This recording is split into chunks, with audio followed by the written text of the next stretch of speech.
Good afternoon and welcome into FirstEnergy Stadium, America's Classic Ballpark for game number 6 of 6 in the final game of this 2-week homestand. And tonight, going to be the Reading Fightin Phils going up against the Hartford Yard Goats. Well, the last couple of nights have certainly been ones for the books. 2 nights ago, we got the first cycle in our Phils history coming from Hendry Mendez. And how would Reading follow that up? Well, a 12-2 victory over the Yard Goats, where they set season highs in hits, doubles, and extra base hits. They're 10 extra base hits, the most since the 2016 season. The 8 doubles, most since 2018. So last couple of days have been either some firsts in quite a long time for the Reading Fightin Phils. They won 12-2 last night. They'll enter today down 3-2 in this week's series against the Argoats. So Reading looking for a split in this series and looking for a 6-6 homestand on this also the final day of the season's first half. And with that, as we do every Sunday, we'll take a look at our Phillies minor league report. So we'll step aside for a moment. When our pregame show rolls on after this, we will have our Phillies minor league report coming up after this.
Back here on the pregame show on the Fightin Phillies Radio Network, Jake Starr, Bob McCool, as the Phillies and Hartford Yard Goats game 6 of 6. About 5 minutes or so from going underway here, just waiting for the Fightin Phillies playing today as the Reading Hot Dogs to take the field. SD Benzone Jimenez completed his warm-up tosses in what'll be his Double-A debut today. He was promoted from High A Jersey Shore after a stellar start last week, well, really earlier this week, Tuesday, against Hudson Valley. We'll have more on that once we get to the top half of the first inning. And it'll be Connor Stain on the other side today for the Yard Goats. So Reading, who saw Stain on Tuesday, second time this week that he will go. And of course, Jimenez is in for Braden Falsnaut, who left Tuesday's start early with an injury after 3 innings and was ultimately placed on the injured list a couple of days later. So we'll see when Braden Falsnaut is set to return. Fightin Phil's last game in the Eastern League to get underway today. Last game in the Phillies minor league organization to get underway today. So another big Phillies play tonight, a little bit of a precursor to some Sunday night baseball down in South Philadelphia. So sit back, relax. We got a good one coming for you today, and if tonight's anything like the last 2 nights, you're in for something fun. I'll tell you that one for sure. The Fightin Phillies are taking the field, led by today's starting pitcher, SD Benzone Jimenez. And with that, that'll wrap up tonight's pregame show. We'll step aside for a moment for the national anthem. And when we come back, it's lineups and first pitch in game number 6 between the Reading Fightin Phillies and the Hartford Yard Goats.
Good evening and welcome into FirstEnergy Stadium, America's Classic Ballpark, as we are set for Game 6 of this week's series between the Reading Fightin Phillies and the Hartford Yard Goats, and the final game of this season-long 2-week homestand from FirstEnergy Stadium. Along with Bob McCool, I am Jake Starr. Appreciate you spending part of your Sunday afternoon and evening with us from FirstEnergy Stadium. Let's take a look at tonight's Hartford Yard Goats starting lineup. Cole Carrick will lead things off, full play center. Braden Ward's bats second, whole play left. Kyle Carros is third at third. Brian Betancourt, the catcher, bats fourth. Juan Guerrero fifth in right field. Zach Kokoska sixth at first base. Dion Ore, the shortstop, bats seventh. G.J. Hill is eighth, he's DH. And Nick Kent, bats ninth, plays second. On the mound tonight for the Fightin Phillies, making his Double-A debut, SD Benzone Jimenez. Jimenez just called up from Jersey Shore, where he had made 14 appearances, 6 of them as a starter. 5-2 with a 5.09 earned run average, 53 innings pitched. He gave up 52 hits, 56 strikeouts, just 15 walks. But I think the bigger significance, the last 2 starts for Jimenez, a combined 11 1/3 innings pitched. He gave up just 6 hits, no runs, 7 strikeouts, and just 2 walks. So his last 2 starts with the Blue Claws were pretty solid numbers for the young right-hander. So Cole Carrick will be the first that the 23-year-old SD Benzone Jimenez will face. Take a look at the defense behind Jimenez here in a moment. 91 degrees, sunny skies. Our temperature at first pitch today, presented as always by All Temp Enterprises. First pitch to Cole Carrick is a bit outside for a ball. It's 1-0. First pitch by Jimenez of his Double-A career is fired home at 5:16 p.m. And the 1-0 is taken down and in. 2 balls, no strikes to Carrick. So Jimenez spent all of last year and this year so far with High A Jersey Shore. 2-0 is swung on, tap foul to the right side. It's 2-1. Bob mentioned his numbers as of late, and they've been impressive. Tuesday night especially. 6 innings and a win, no runs, 2 hits, 4 strikeouts, and no walks for Jimenez. 2-1 is down low to Cole Carrick. 3 balls, 1 strike. And I think that's going to be the telltale sign for Jimenez today is throwing strikes. I mean, there's going to be nerves involved. There's no doubt about that. 3-1. That's a bit up for a ball, so that's ball 4. So first batter that Jimenez faces issues a 5-pitch walk to Cole Carrick. That'll put the Hartford leadoff man aboard and bring Braden Ward to the plate. Look, it's a fact of life in terms of being elevated to the next level. And some guys are just going to be in that position where they overthink things a little bit. He has had good control numbers at Jersey Shore, but that step up at a different level. First pitch, bunt, shot, third base line. It'll go foul where Alex Pinellas touches it up. No balls and 1 strike to Braden Ward. So we said Pinellas at third, Carson DiMartini at short for the left side of the infield. On the right side, Robert Moore at second, Seth Beer at first. In the outfield, Leandro Pineda in right, Cade Fergus center, Felix Reyes in left, and Caleb Brickett's the catcher today. So Hendry Mendez and Aiden Miller both with the day off today. 0-1 is up, 1 ball and 1 strike. I think it's an interesting combination that Bobby Meacham's using. It's the first time he used Carrick and Ward together at the top of the lineup, but both guys can make something happen on the base pass. Both have 20-plus stolen bases on the year. Ball and a strike to Braden Ward. Jimenez from the stretch. Third base side of the rubber. Well, throw back and check the runner at first. Call Carrick back in safely. Carrick, who's stolen 22 bags in 26 attempts this year. And it's a Hartford team that will run. They're stolen base shy of 100 already this season on this, the final day of the first half. 1-1. Swung on, knuckled, straight back foul and out of play. It's 1-2. For comparison's sake, Reading 63 stolen bases this year. And this their 67th game of the season.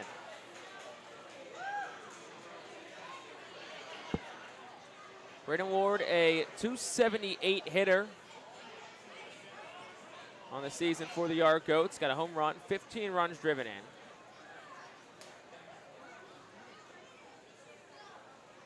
And the 1-2. Runner starts and stops. Pitch is a ball. It's 2-2. It's like Bobby Meacham it's either decided to stay in the shade in the dugout, but Luis Lopez is coaching at third. Ben McCabe, who's one of the backup catchers for the Yard Goats, is coaching at first base. First time we've seen a player coach, at least on a visiting side this year. No, that's not true. Carlos De La Cruz. Yeah, that is true. I started to say that, and then I had to catch myself. It's because you forgot he was a visiting player. That could be true, too. 2-2. Swinging a miss, struck him out. First Double-A strikeout for Esteban Jimenez. Comes on a slider up top to Braden Ward, and that is out number 1 here in the first. The question then becomes, how long does it take before some of the butterflies go away? And again, if you don't think it's a thing, it's just the reality of the situation. It's a bigger ballpark, it's a different level, it's better hitters, and you start thinking about all those things, and that's when you can kind of lose the strike zone early. So 1 out for Kyle Carros, digs in from the right side. First to throw over to first. Back in safely is Cole Carrick. I was talking to a guy today who basically told me that, you should take the first 5 or so starts a guy has at a new level and basically throw it out the window. Yeah, that makes perfect sense. Because that's not who they're going to be as a pitcher. Correct. Next pitch was kind of a pitch out to Carros. It's a ball 1-0. Runner stayed put. You got to look over a larger sample size. A lot of guys come in, they have hot starts, or they have ice-cold starts. Right. And either need time to adjust, or other teams, are they going to adjust to you, and how do you adjust back? 1 ball, no strikes here to Kyle Carros, a .321 hitter. Next pitch, he swings, fouls it back. It's 1-1. Right. I mean, all of it is, until they get a book on you and figure you out. Especially, I mean, if you think about it, that's like judging a hitter based on his first series. Because, I mean, after the first series, a hitter is more likely played 4, 5, 6 games. So from a starting pitching standpoint, to that point, 4 or 5 starts is about the same. 1-1, runner goes. Pitch is a ball. Throw to second, though, is on a hop, not in time. So in safely is Cole Carrick, stolen base number 23 for him. Pitch was down and outside, so it's 2-1 to Kyle Karros. Yeah, unfortunately for Ricketts, the throw kind of short hopped. And to get to Robert Moore, I think if that throw is there in the air, I think he probably has Carrick, but the short hop allowed Carrick to slide in safely. So 2 balls, 1 strike here to Kyle Karros, who's driven in 16. Next pitch misses down, 3 balls and 1 strike. Of all the great numbers that Kyle Karros has put up so far with the Yard Goats, and they've been impressive, the one number that kind of jumps out at you is the just 16 RBIs. I mean, there's a lot of guys in this lineup who have some decent RBI numbers. But for a guy who's in the middle of the order, kind of unusual that he only has 16 RBIs. 3-1, swing and a miss, 3-2. And I'm hoping I didn't just put an announcer curse on him. Hopefully not. Kyle Karros, who is hitting .344 this year with runners in scoring position. He did miss about a month with an injury, so I think you have to factor that in when you kind of look at those limited RBI numbers. 3-2, swinging a foul ball straight back off the backstop. It stays full. But we've got a chance to see him play in now 5 of the 6 games this week, and there's no doubt about it. You can see the potential in the bat. I just have been curious to see how he is defensively. He really hasn't been challenged at all defensively. He's played third. Last night he played at first base, but 2 nights ago he played at first base. Just hasn't really been tested. 3-2 the count. Carrick leads off second. The pitch, swinging a hard hit ground ball foul, third base line. And it'll stay 3 balls and 2 strikes. And we saw this from him as well earlier throughout Long the series. at-bats. Yep, he protects the plate very well. He'll foul off pitches, make you throw more pitches. He just seems to be a very experienced hitter. And obviously he's the son of a major leaguer, had a solid career at UCLA, all those things. But he seems to be a very smart player, smart hitter for sure. Full count, 1 out, top 1, still scoreless. Jimenez fires home. And Karros takes that one down and away, ball 4. So second walk already issued by Jimenez amongst the first 3 batters he's faced. And that'll bring Brian Benincourt, the catcher and cleanup man, to the plate. And also bring Caleb Ricketts to the mound to try to talk to his young pitcher. And this is just a kind of a settle down moment. Like, look, they haven't hurt you yet. You're only hurting yourself. Gotta throw strikes. Give him a chance. You're still a ground ball away from being out of the inning.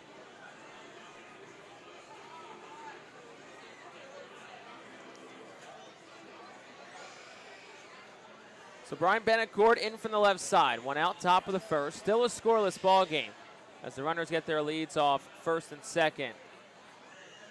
First pitch is down. 1 ball, no strikes. It's been very heavy off speed from Jimenez to start off this ball game. Benincourt, a 200 hitter. 7 home runs. He's driven in 24 this season. Next pitch is swung on, lifted in the air.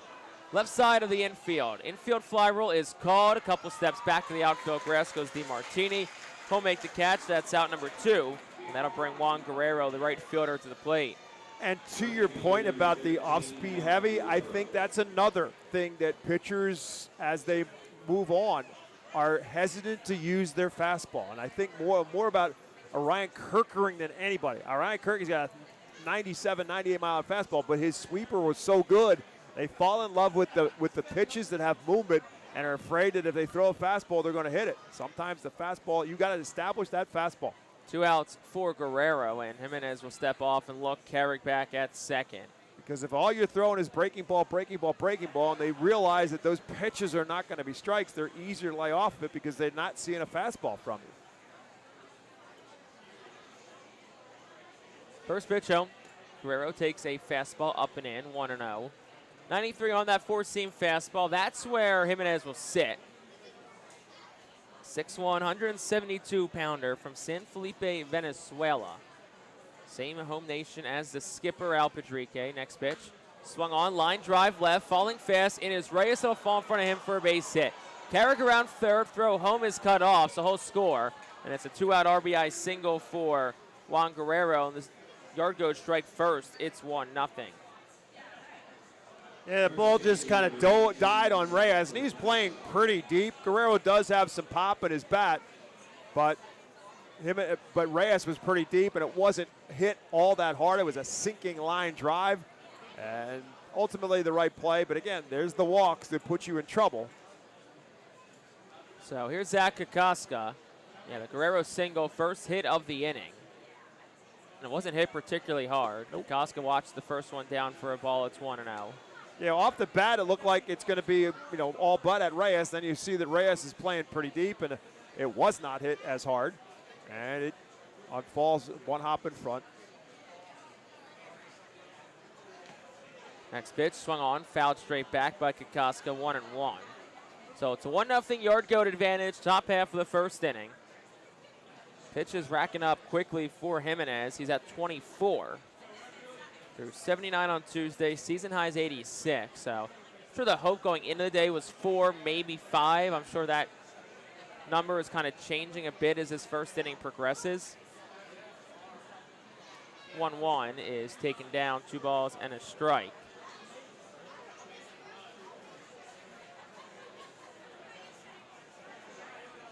Zach Kokoska, a 190 hitter. He's clubbed 6 home runs. He's driven in 22. He's a 163 hitter with men in scoring position. Next pitch is swung on, driven deep right center field, and they'll just turn and say goodbye. That ball was crushed over the Renders Event Center. 443 feet from Zach Kokoska.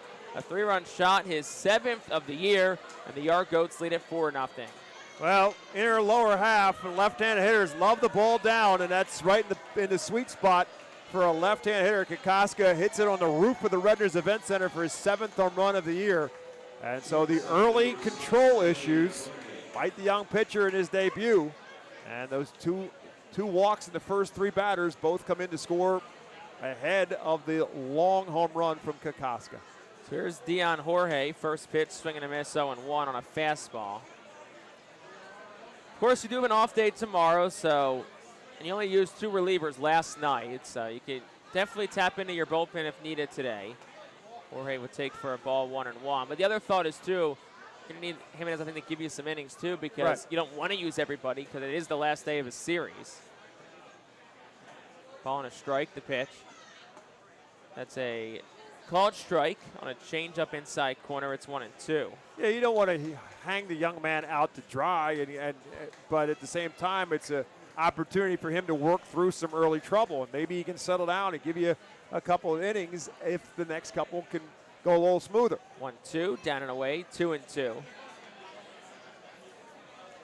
Dion Jorge, a 192 hitter this year. He's got a couple home runs, 23 runs driven in. And Jimenez fires a 2-2. That's outside, 3-2. Control really hasn't been a huge issue for Jimenez this year. He's walked 3 just a couple of times. Payoff pitch is a check swing, though PO no swing. Says first base umpire Stone Garver. So that's ball 4. Jalen Goodman has balls and strikes. Elliot Melton, the crew chiefs, at third. So it's the 3rd walk issue this inning by Jimenez, which will match a season high. First time he's done that since May the 8th against Aberdeen. And that's a classic case. I mean, this inning has gone the way it's gone. It's 3 balls and 2 strikes. He threw him a slider, and the slider breaks off the plate. And it's ball 4. I mean, again, if you're throwing breaking ball, it's just easier for the hitter to lay off those pitches because there's no threat that ball is coming in straight. It's a breaking ball. It's a strike now, but by the time it's done breaking, it's going to be a ball. And so it becomes easier for them to lay off it. It's just too much dependence on the off-speed stuff. So Brad Bergeson, the pitching coach for Reading, is out to talk to Estebanzon. Jimenez is trying to settle the young righty down. As we said, making his AA debut. 4-0 Reading already trails top of the first inning. Had a tough go of it last year with Jersey Shore. He finished the season on a higher note at a 3.95 ERA in August of last season. He's had an up and down start to this year. First pitch to Hill is swung on and fouled back and out of play. It's 0-1.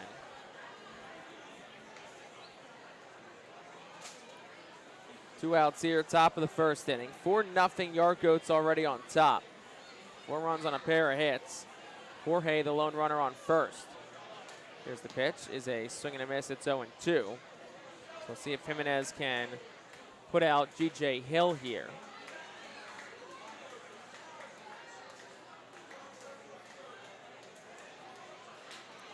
Good week for Hill, 4 for 9, double, triple, couple of RBI.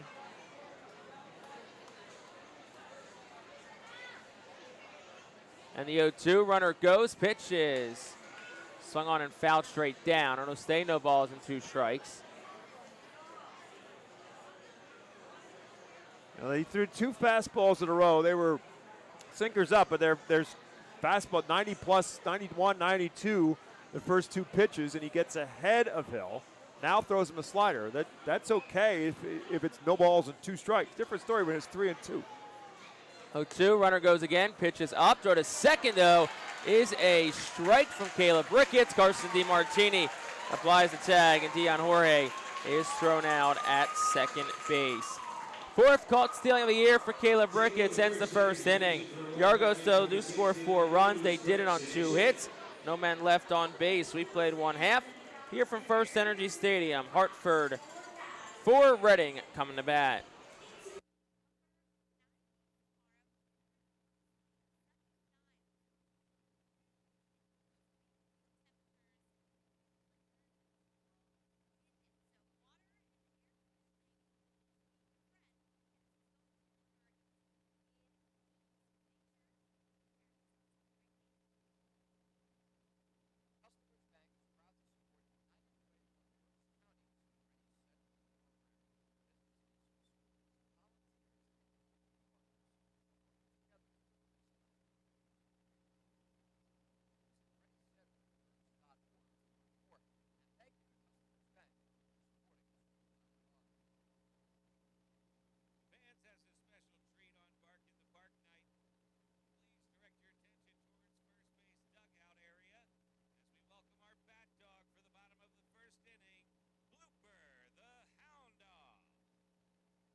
Bottom half of the first inning, Hartford 4, Reading nothing. And here is tonight's Our Phil's starting lineup presented by Golden Oaks Landscaping. Carson DiMartini leads off with shortstop. Alex Vanellis bats second at third. Caleb Ricketts third is the catcher. Felix Reyes fourth in left. Batting fifth, Seth Beer plays first. Leandro Pineda sixth in right field. Robert Moore seventh plays second. Andrick Nava, the DH, bats eighth. And Cade Fergus bats ninth, plays center. On the mound for the Yard Goats, making his second start of the week, it's Connor Stain. Stain's 13th start of the season, 1-5 with a 4.56 earned run average. 47 in the third innings pitch, 45 hits, 43 strikeouts, 27 walks. First pitch to Carson DiMartini misses down and away, 1 ball and no strikes to him. The one thing that the Phils have to know, as Jake said, he did start on Tuesday. He's given up 8 home runs on the year. 2 of them came on Tuesday when the Phils got him for 5 runs in 3 2/3 innings. 1-0 outside again, 2 balls, no strikes. Took the loss on Tuesday.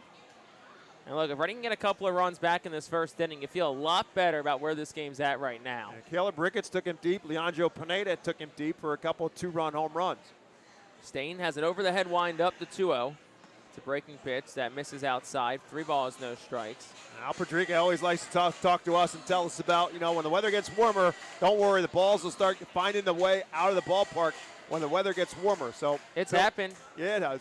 3-0. DiMartini will take it on the outside corner, 3-1. In the month of June, Reading has hit 23 home runs. That's a mark that does lead the Eastern League. So calendars flip.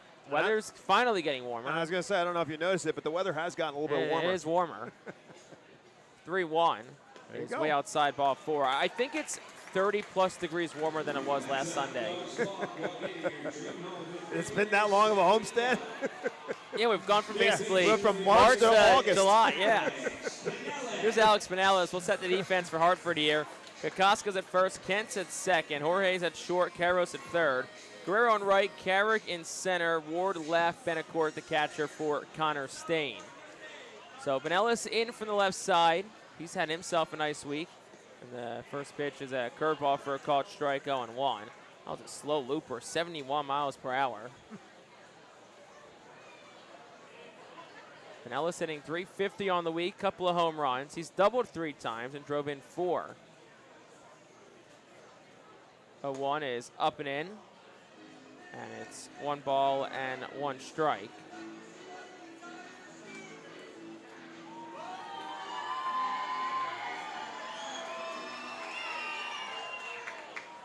One, low and away, 2 balls and 1 strike.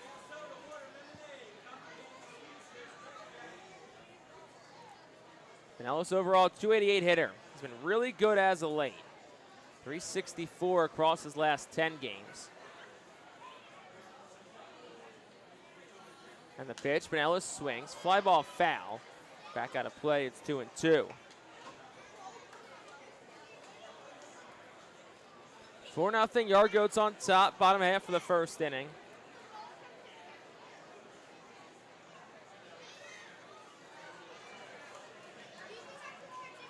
Stain comes set at the belt. DeMartini has a lead. Here's the pitch. Pinellas swings, fights it out, straight back foul. It stays 2-2. DeMartini just 1 stolen base this week after having 5 last week. Hasn't reached base as much this week, but we'll see if they try and put the wheels in motion. He has a perfect 6 for 6 in stolen bases since coming up to AA Reading last week.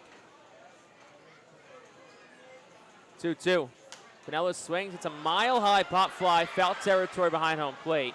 Benacourt ditches the mask and it'll land in the stands about 4 rows deep. And it'll stay 2 balls and 2 strikes. It is fun to watch when the ball's up in the air for that long a period of time to watch the fans react. Because you have the reachers and you have the duckers. And I think you have more of the latter than the former. 2-2 still the count here to Alex Pinellas, the pitch. Swinging a ground ball right side, right to Kent at second. He fields, goes to second for 1. Jorge's throw to first in time. That's a 4-6-3 double play. DeMartini's out at second. So quickly 2 outs here in the first now, and that'll bring Caleb Ricketts to the plate. And that's how you overcome a leadoff walk. You get to induce the double play ball and take a little bit of the wind out of the sails very quickly for the Fightin Phils. See if they can re-energize. So Caleb Ricketts digs in from the left side. He had the best of Stain on Tuesday night. The first pitch is a strike. It's 0-1. Ricketts hit 2 home runs on Tuesday night. Was the second 2-homer game of his career. His first home run came against Connor Stain.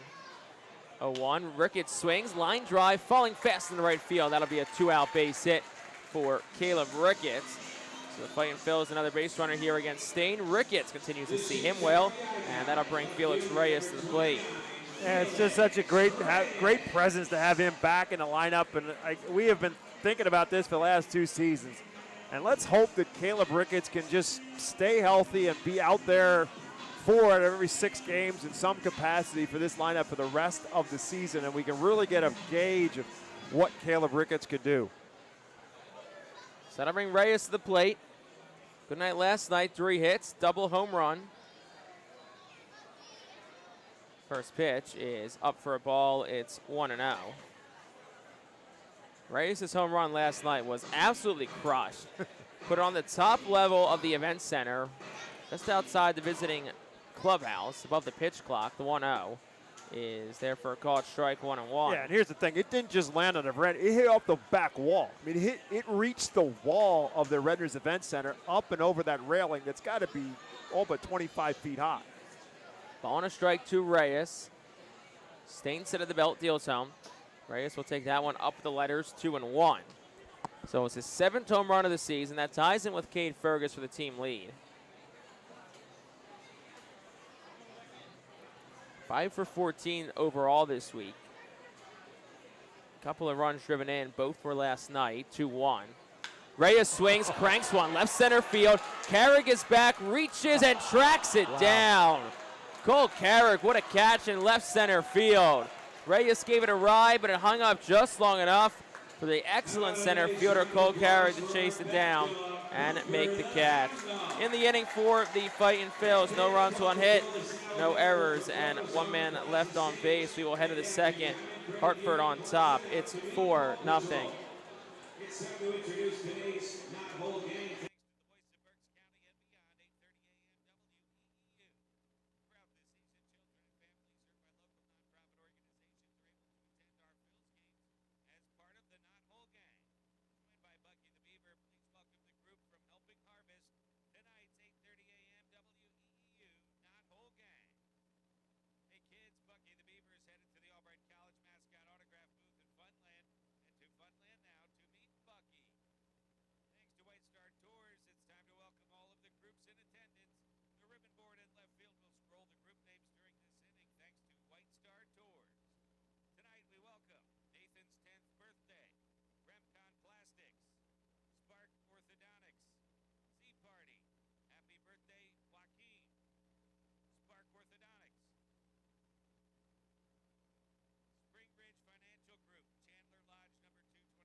Top half of the second inning, International Fireworks, the official sponsor of the Phillies fireworks shows during the 2025 season. Head to their store at 242 Sycamore Road in Douglasville or visit fireworksrus.com. So, top half of the second inning, Fightin's down 4-0. And Esteban Zone Jimenez back out for his second inning of work. He'll face 8, 9, and 1 of the Yard Goats lineup, starting with G.J. Hill. Of course, I'm Jake Starr. Very excited to be joined by the Vice President of Student Services from Thaddeus Stevens College of Technology, Chris Metzler. Chris, first of all, welcome in. Thanks for joining us. How's the day so far? It's a hot one, but a good one. Wish the Phillies were ahead, but it's a beautiful day here at the ballpark.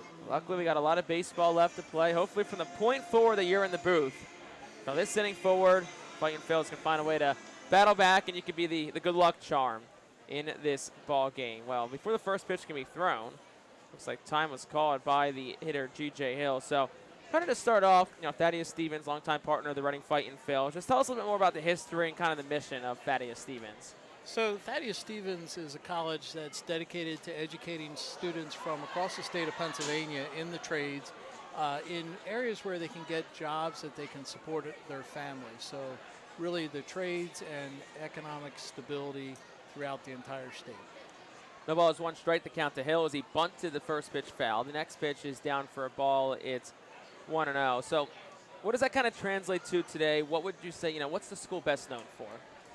Well, we're really known for the trades and the fact that our students get jobs. We have students get 8 to 12 job offers. There's a smash. Hill hits one in the air way deep to right field. Pineda doesn't even move. It goes over the train sign.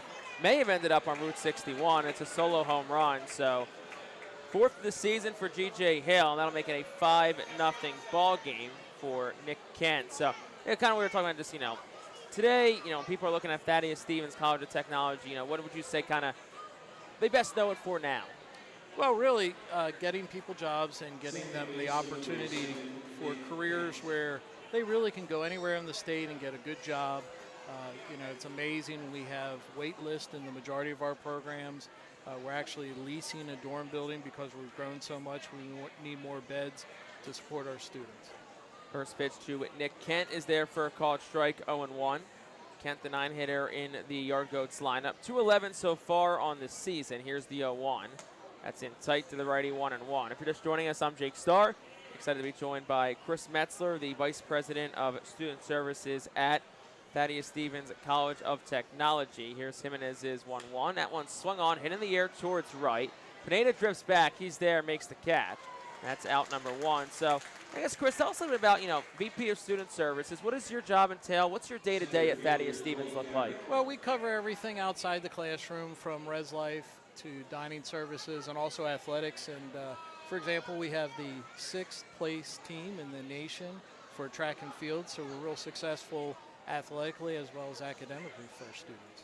Here's Cole Carrick, the leadoff man. First pitch to him is hit outside for a ball. It's 1-0. So you obviously probably work with students a lot. What would you say the students kind of most appreciate about Thaddeus Stevens while they're there as Carrick fouls the 1-0 back? Really, I'd say it's a hands-on learning. You know, they get to apply what they learn in the classroom on a regular basis, 4.5 hours a day in the lab, learning their trades, doing the work. So hands-on learning, I think, is the thing they appreciate the most. 1 ball, 1 strike. The pitch to Carrick is swung on, hit in the air, out towards left. It's pretty shallow. In comes Felix Reyes. Will make the call, and the left fielder makes the catch. That's out number 2. So obviously you push a lot of individuals through school.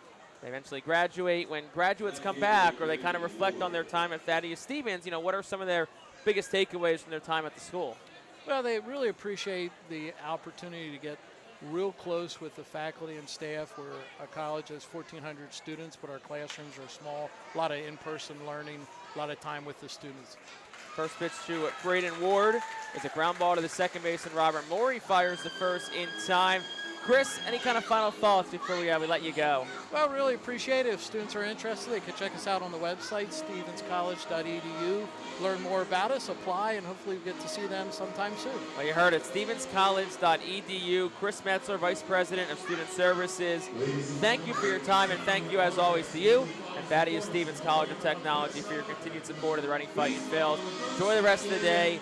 Stay cool, have some waters, maybe other beverages. We'll see. But yeah, just have a great rest of the day, and appreciate you hopping on. Thank you very much. Nice chatting. We'll be right after this. Fightin' Phils trail 5-0, middle of the second.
This inning is brought to you by Cornwall Manor, an active senior living not-for-profit community in scenic Cornwall, PA, outside of Lebanon.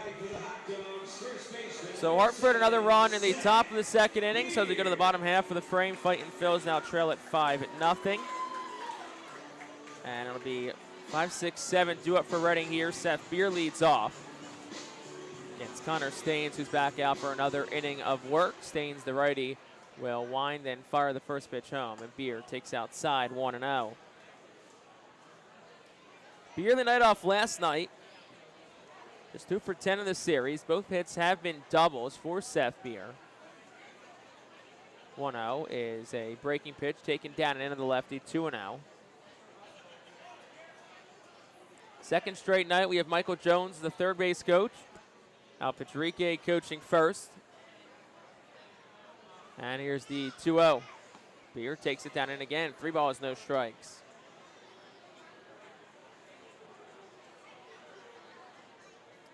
Beer 185, 4 doubles, couple of home runs. He's driven in 8 so far here with Reading. And the 3-0 is up ball 4. So second straight inning that Connor Staines has issued a walk. Well, inning number 1 for the Fightin' Phils was very much of a what if. Don't have that double play ball from Vanellis that takes the leadoff walk off the table. Then Caleb Rick follows up with a single. First pitch to Pineda is a strike. It's 0-1. And then the shot in the gap by Felix Reyes. I don't know how many center fielders other than Cole Carrick in the Eastern League are running that down, but that was a tremendous catch by Carrick and takes a little bit of the life again out of the Fightin' Phils. 0-1 down for a ball. It's 1-1. So yeah, it's Michael Jones at third, Carl Ellison at first, Al Padrique managing from the dugout for the second straight night. Pineda, 197 hitter. He's got 4 home runs, 17 runs driven in this year. And the 1-1 is swung on, hit in the air, down the left field line, but foul and out of play. It's 1-2.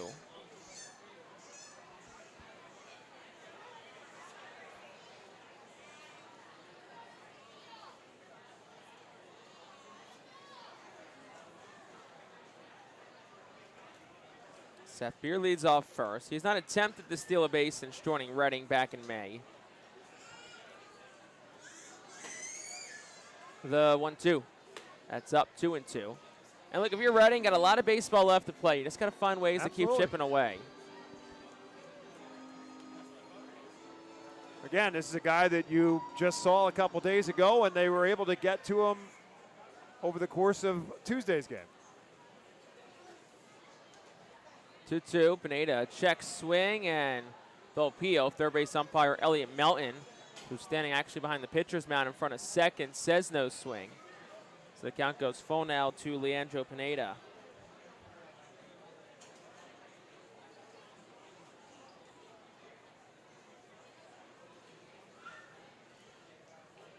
Staines the righty, works in the stretch, first base side of the rubber, and I'll check on the runner at first. Diving back in safely is Seth Beer. It's been a good week for Pineda, 5 for 18, 4 runs, couple of doubles, a home run, 3 runs driven in.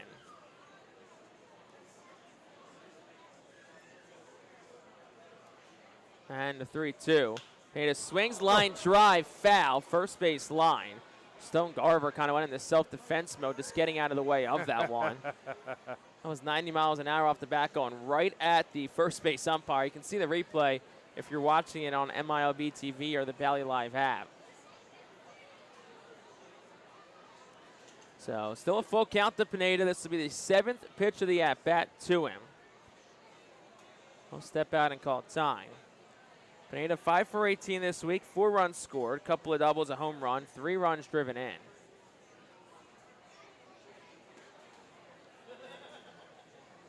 (3-2). Pineda swinging a miss, struck him out. Big looping curveball from Staines that Pineda's way out in front of. That's the first strikeout for Staines today, and that'll bring Robert Moore to the plate.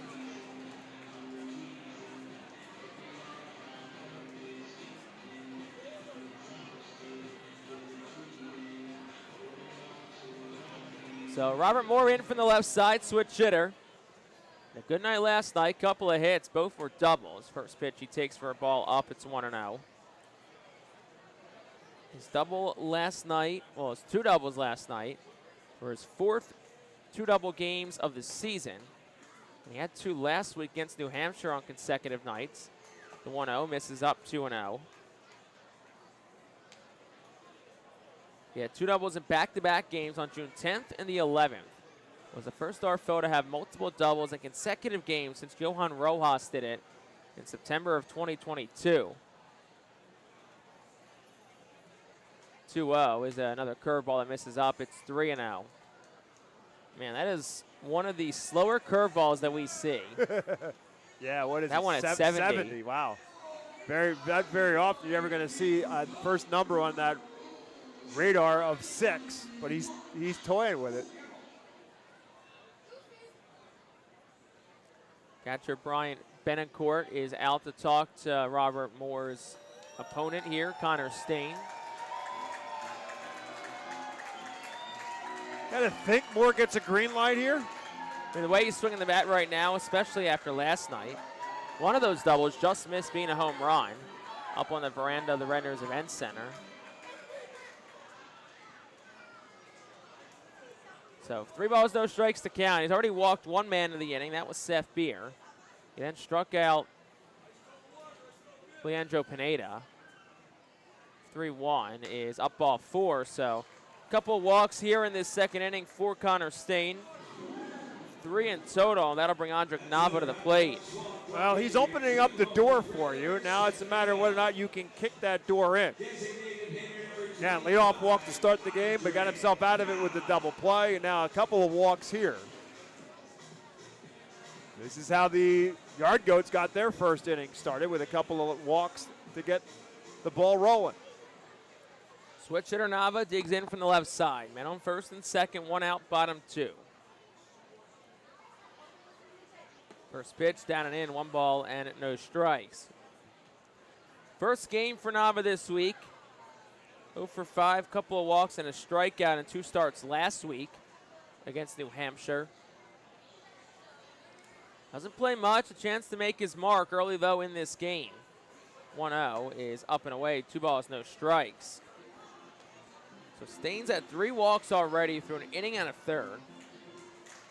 Walked 4 last week, which matched both a season and career high, and now we're gonna get a mound visit here for Stain from pitching coach Dan Meyer.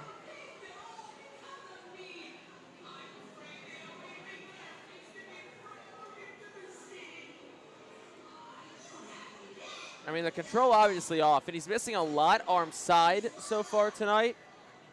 Hartford does not have any bullpen action. Neither does Reading, for what it's worth. Right, you got to figure that this is just more of whether or not Dan Meyer is seeing something he's doing mechanically, or if it's just a mental thing of just trying to say, look, we got you a 5 spot up on that board. Let's not give them the opportunity to get right back in this ball game by putting men on base. Make them hit them, get themselves back on. Worst case scenario is he hits a 3-run home run right here, and we're still up 2. So 2 balls, no strikes to Andrik Nava. 1 out, bottom 2. 5-0 Yard Goats lead. Stain ready, fires home. Nava will take it for a called strike. It's 2-1. It was a fastball at 91. Pretty much right over the heart of the plate, but kind of think Nava, someone who does not play every day, was kind of going to wait till he saw a strike, given the couple of walks this inning from Stain. 2-1. That's a big breaker, and it's in for a called strike, 2-2. 72 on that curveball from Connor Stain. Nava overall 194, does have 6 RBI. He is hitting .313 with runners in scoring position.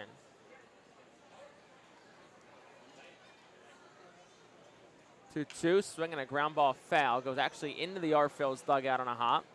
Looks like everybody is okay.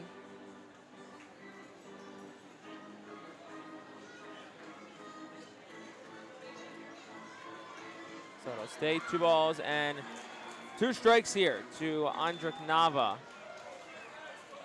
Runners got their leads off first and second. 1 out here in the second. And the pitch, Nava swings, broken bat dribbler back to the mound. Stain bobbles it, but he does field it. If only play is the first, that's where he goes. So both runners advance. Beard to second, Beard to third, more to second. Nava out, 2 outs for the 9-hitter Cade Fergus. Stain cost himself a chance for a double play there if he had fielded it cleanly, but he's kind of scooped at the ball, and it was a broken bat little dribbler. There's no reason to do that. He for whatever reason, he kind of, with the glove hand, just kind of swatted at the ball a little bit, knocked it up in the air, and that cost him a chance for a double play. So 2 outs for Cade Fergus. Fightin Phillies trying to crack the scoreboard here. They trail at 5-0. And on second and third, Stain's first pitch, and Fergus takes a curveball for a called strike, 0-1. I wonder if second time through, if some of the Phillies are just going to try to sit on that curveball, because when it's in the zone, it does hang. Yeah, for sure. It should be something you can certainly pick up, because you get a good long look at it. 0-1 is a slider a bit up and away to the righty Fergus. It's 1-1. Might have to double clutch a little bit to time it up, but again, shouldn't be fooled by it, because you're going to have time to react to it.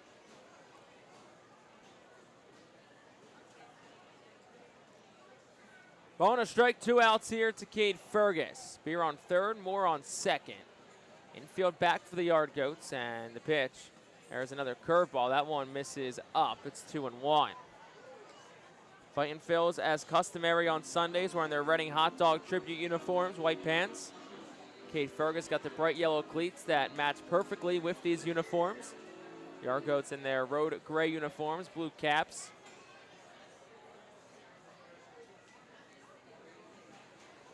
Two one.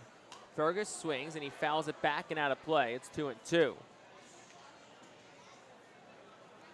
Carson DiMartini waits on deck for the Fightin Phils. It's what's been a very long first couple of innings here. Staying already at 43 pitches through an inning and 2/3. Jimenez's pitch count not low either.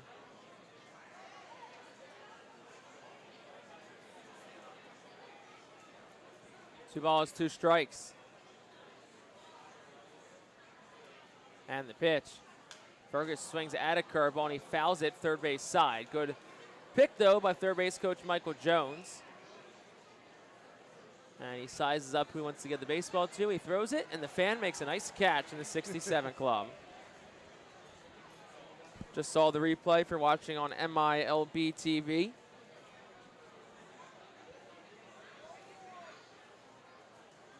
Two and two, the count here to Cade Fergus. 2 outs in the second.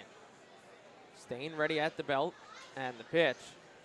Swung on, lifted, foul again. It'll stay 2-2. And that's good battle with Fergus right now on a big spot in this ballgame to try to get something out of these 2 walks in this inning and chip away at this deficit. Fergus, 7 home runs. He's driven in 16. Got 17 and 18 standing out there for him right now. Pitch home is at the knees, called strike 3. Cade Fergus goes down on strikes, and that will retire the side in the second. No runs, no hits. Couple of men left for the Fightin Phils. We'll head to the third. Our Phils trail it 5-0.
Top half of the third inning, along with my broadcast partner, Bob McCool. I'm Jake Starr. I want to thank our good friends at Pepsi for presenting the 2025 season here in Baseball Town. Go Fightin Phils and drink more Pepsi. So top half of the third inning, 5-0. Argoats on top of the R Phils. Kyle Caros leads things off, 3-4-5 due up. Here against Estebanzone Jimenez for the Fightin Phils. Jimenez 46 pitches through 79 last week, so I think the hope is they can get 2 more out of him, but might only be 1 just depending on how long this inning goes for. First pitch to Caros is swung on and fouled straight back. It's 0-1. Yeah, I think a lot of this is going to depend on the success he gets. Obviously, if he can get through this inning relatively unscathed, I'm sure they'll give him another inning. 0-1 is low and away, 1-1. Second time through the order for the Yard Goats. Kyle Caros walked and scored back in the first inning. Bob, I see lots of fans walking around with ice cream, water ice today. 1-1 is swung on and lifted in the air towards right. Not deep. Pineda, a couple of steps to his left, shades his eyes from the sun.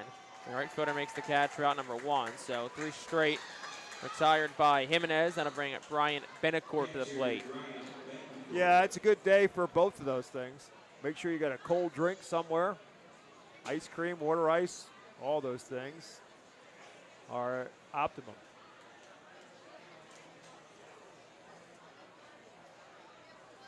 So Betancourt 0 for 1 tonight. First pitch is the ball up. It's 1-0. Of course, the big Phils play at 7-10 tonight.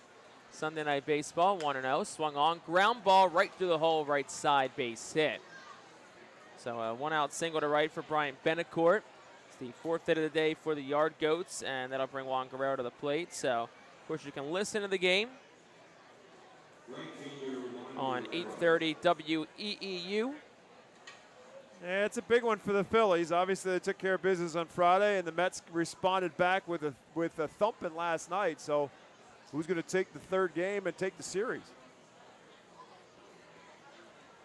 Here's Guerrero, first pitch swinging, and it's a fly ball, shallow center. Outs Moore, ins Fergus, also Pineda, and Fergus will run it down to make the catch. Good play by Cade Fergus.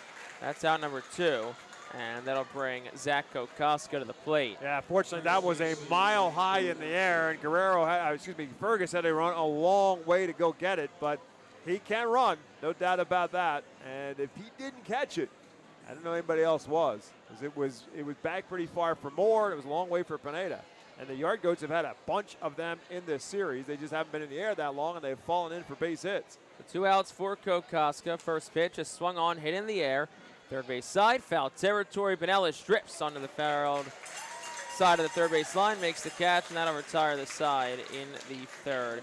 No runs on a hit, no errors, and 1 left for the Yard Goats. We will head to the bottom half of the third inning. Fightin' Phils trail it. It's 5-0.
This inning is brought to you by Schwartz Culleton PC. You can expect reliable and experienced attorneys who are committed to getting you justice after a serious personal injury. Call Schwartz Culleton today at 1-800-JUSTICE.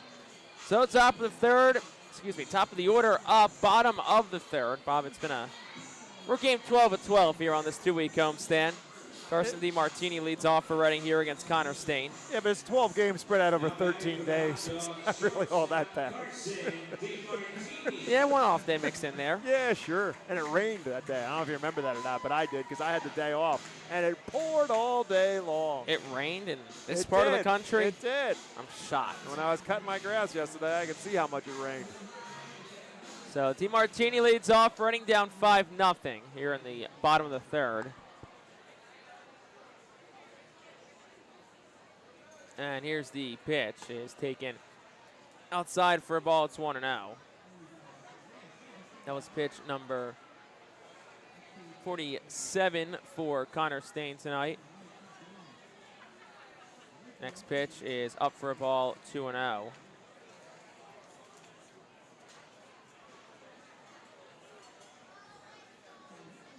DiMartini walked his first and only time up in tonight's ball game. 244 hitter, 2-0, is up and away, 3-0. Has DiMartini seen a strike yet? Did he walk him on 4 pitches the first at bat? I'm trying to remember. If it wasn't 4, I think it was 5. It was 5. 5. 3-0 is top of the zone. It's 3-1. DiMartini a hit last night, 2 hits on Friday night. So bat, it's got him a couple of hits the last couple of nights. And the 3-1 is up ball 4. So 2 at-bats, 2 5-pitch walks for Carson DiMartini. Already the 4th walk today for Connor Stain. That matches the season high that he did also on Tuesday. That's 10 batters, and he's given up 4 walks, and the Phils have got to make him pay. It's that simple. You got to get back in his ball game, and he's opening up the door for you. He's started each of the 3 innings now with a leadoff walk. So 2-hitter Pinellas up. Redding's got the part of the order up to try and do some damage. First pitch, Pinellas swing and a miss. It's 0-1. Very, very late swing there on the fastball for Pinellas. He must have been thinking he's going to see something off speed to start the at-bat. 0-1 is a curveball for a called strike. It's 0-2. And then he got the breaking ball. So a little bit of backwards pitching, at least from the standpoint of what Pinellas was thinking from Connor Stain. So 0-2 to Alex Pinellas, who's 0 for 1 in tonight's ball game. Pitch home, he swings, line drive towards right, it'll fall for a base hit. DiMartini read it well, turns second, he's heading to third, here is the throw, and he is out at third base.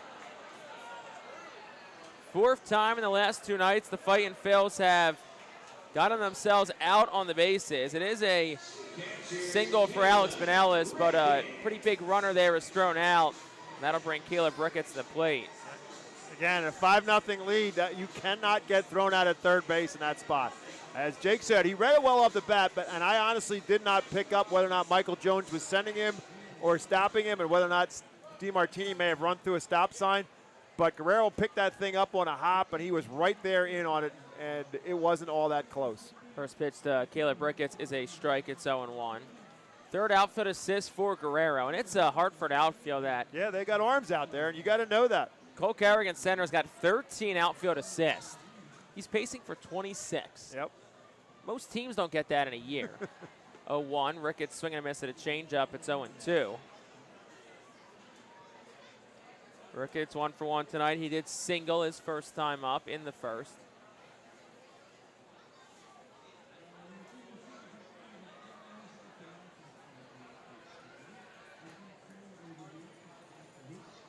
Oh, 2. Ricketts swinging a miss. Foul tip. It's secured by the catcher, Benincourt. I don't think Ricketts agrees with Jalen Goodman, the home plate umpire. He looks very confused.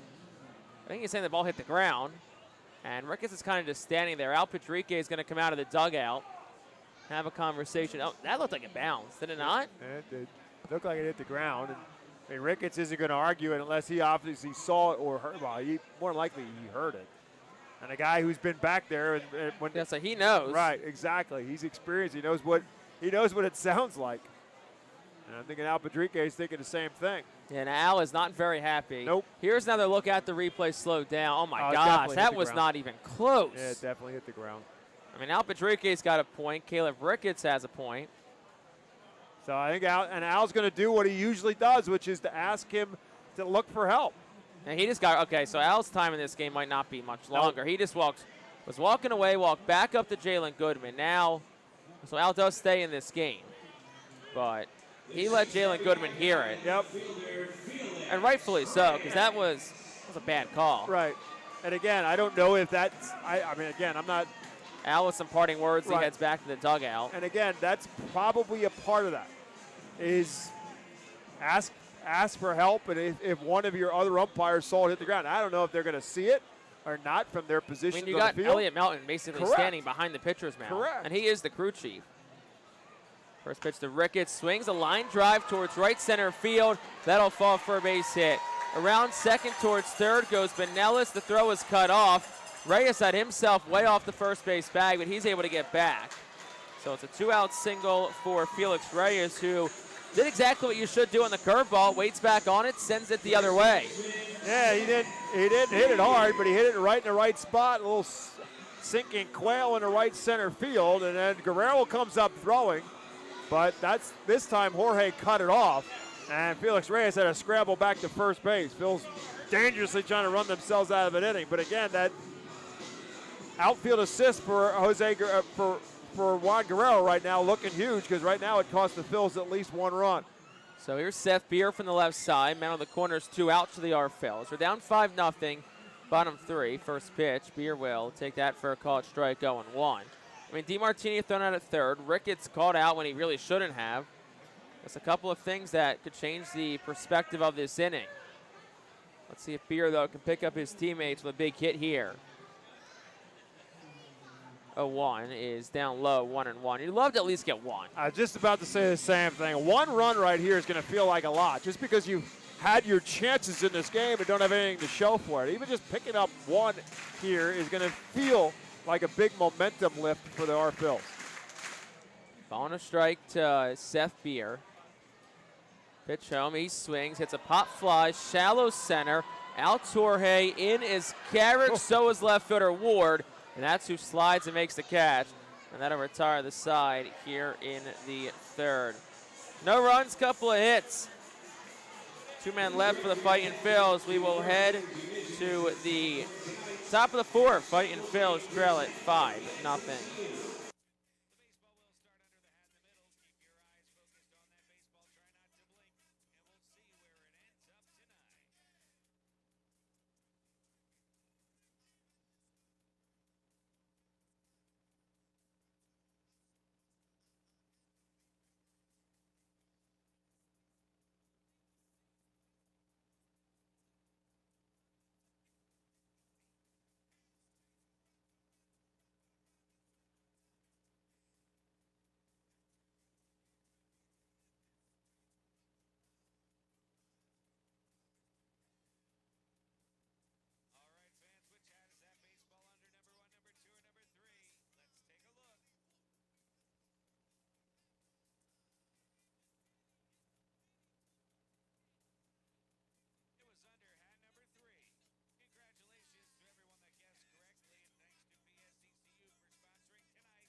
Top half for the fourth inning. Fightin' trail 5-0. Going to take over on the play-by-play. It's Bob McCool. All right, thank you very much, Jake. 5 runs on 4 hits for the Yard Goats. No runs on 3 hits for the Phils.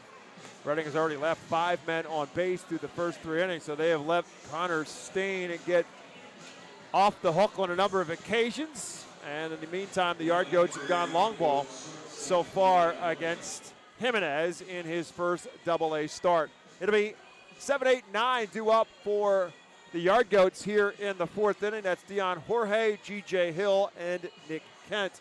Reminder that every Tuesday, all active military and veterans receive $3 off box seats thanks to Burke's Oral Surgery and Dental Implant Center. Jorge swings at the first pitch and fouls it out of play. And speaking of Tuesdays, Fightin' Phils will be on the road beginning on Tuesday to Richmond and then return back here for a short series, July 1st, 2nd, and 3rd. Tuesday, July 1st being the first of the series. The 0-1 pitch to Jorge is way inside. It's 1 ball and 1 strike. So the Phils with a 3-game homestand, 1st, 2nd, and 3rd of July against Somerset. And then they will head to Somerset for the remainder of that series on Thursday, Friday, and Saturday. The 1-1 pitch to Jorge is over in the outside corner for a called strike 2. 1 ball and 2 strikes. Jorge, who walked his first time up and then was caught stealing as he drives this one into left center field. Felix Reyes over, Cade Fergus over, and Fergus will call it and make the catch for out number 1. So Jimenez has settled down a little bit after a very rocky first inning, and then G.J. Hill tattooed one to start the 2nd inning for a solo home run, the 2nd home run given up by Jimenez, but since then he has retired 7 of the 8 hitters he has faced as G.J. Hill now bats. And the first pitch he swings at and pops this one straight up in the air, shallow center. DeMartini out. Reyes will call for it. And Cade Fergus will bail out of the way because he didn't want to run into big Felix Reyes. That's not only a good play, but a smart play by Cade Fergus with Felix Reyes bearing in on him and calling for it. Cade Fergus got out of dodge. That is out number 2. And it'll bring up Nick Kent. Kent flew out to right field his first time up. So Jimenez now at 58 pitches as he winds and delivers, and that's there for a called strike. So the early walks certainly hurt Jimenez. Walked 2 of the first 3 batters he faced. A 1 pitch, swing and a miss. But he has settled down nicely, which is obviously a good sign. As we talked about at the beginning of this game, you know there's going to be some butterflies for the 23-year-old right-hander making a call up from Jersey Shore. Was scheduled to start for the Blue Claws on Tuesday night as they begin a series at Brooklyn. 0-2 pitch coming from him here. Swing and a miss, strike 3, and he gets the Yard Goats in order here, finishing it with a strikeout, his second strikeout. And for Hartford in the 4th, no runs, no hits, no errors, and nobody left. When we come back to FirstEnergy Stadium, it is a 5-0 Hartford advantage.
As the Reading Fight Phils come to the plate here in the bottom of the 4th, they will be facing a new pitcher. Alvernia University Golden Wolves called the bullpen. Will bring in the right-hander Carlos Torres for the Hartford Yard Goats. As Connor Staines' day is done after 3 innings. Torres makes his 2nd appearance of this series, his 10th of the year. He's 1-1 with a 3.60 earned run average.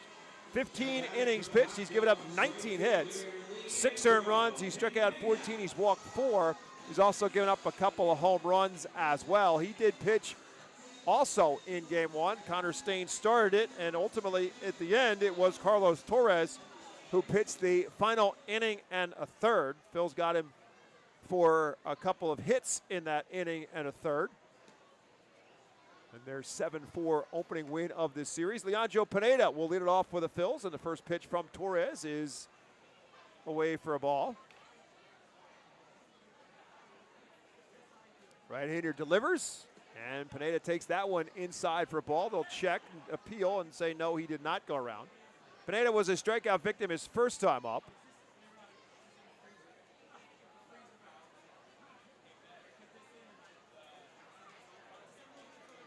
2-0 pitch is lined into right field. That's going to be a base hit and down, and fielded on a hop by Guerrero. Pineda will take a turn. Guerrero has trouble with it, and Pineda will roll into second base. Guerrero was over, got a glove on it, but I don't think it stuck in that glove and allowed Pineda to move up to second base. We'll see if it's going to be a double or not, and seeing it on a replay, yeah, no, it's got to be a double. Guerrero got a little bit of leather on it, just on the very edge of the webbing, and so Leandro Pineda gets himself a leadoff base runner, and for the 4th time in this ballgame, and by the way, we are in the 4th inning, the Phils have a leadoff man on board. Stain walked the leadoff man in all 3 innings.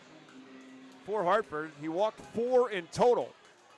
So Pineda, a double, his 13th of the season, and that'll bring Robert Moore to the plate.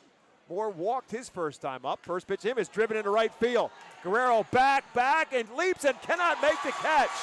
Pineda had a hold up, so they're going to hold him up at third base as Robert Moore will roll into second base with another double. His 14th of the season, a line drive that was right at Guerrero. He leaped but could not catch it. And Pineda did make the right decision. He had to hold up and make sure the ball was not going to be caught, especially with nobody out. He made the right decision, hold him up at third base, and now you've got runners at second and third and nobody out. And again, the Fightin Phils with a chance to put a dent in this 5-0 advantage for Hartford. And Andrzej Nava now will bat. Second and third and nobody out. And the first pitch to Nava is over for a called strike. Nava out on a little check swing back to the mound his first time up.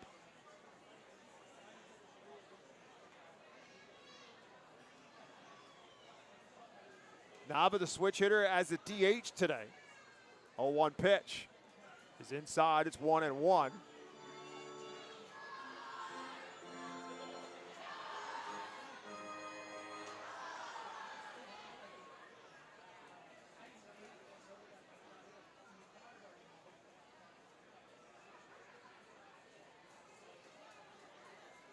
Up and away, it's 2-1. Cade Ferguson, the on-deck circle for the Fightin' Phils.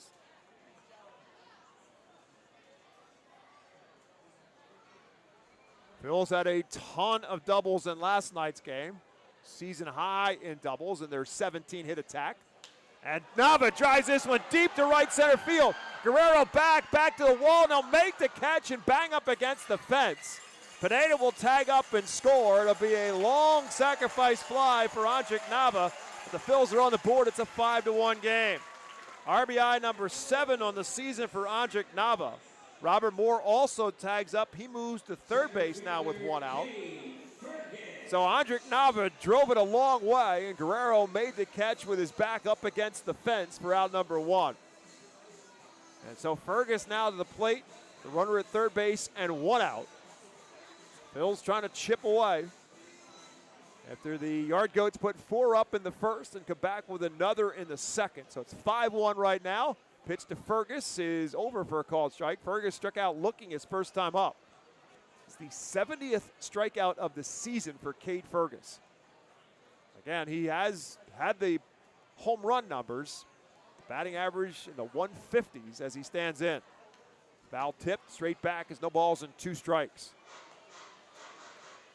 Struck out in and around 40% of his at-bats on the season. Batting average at 156 on the year. With the 7 home runs, and again, when he was called up for a short stint with Lehigh Valley, he was just as productive with a long ball in his time with the Iron Pigs. Looking for something here. Oh, no balls and 2 strikes. Yard Goats to the infield back. They'll concede the run. And Fergus fouls this one back towards Hartford's dugout. Stays no balls and 2 strikes. So anything on the ground or anything in the air from Cade Fergus should score Robert Moore. But again, has to be a certain level of depth because there's some arms in the outfield for the Yard Goats. 0-2 pitch. Outside, it's 1 ball and 2 strikes. Carson DiMartini in the on-deck circle for the Phils.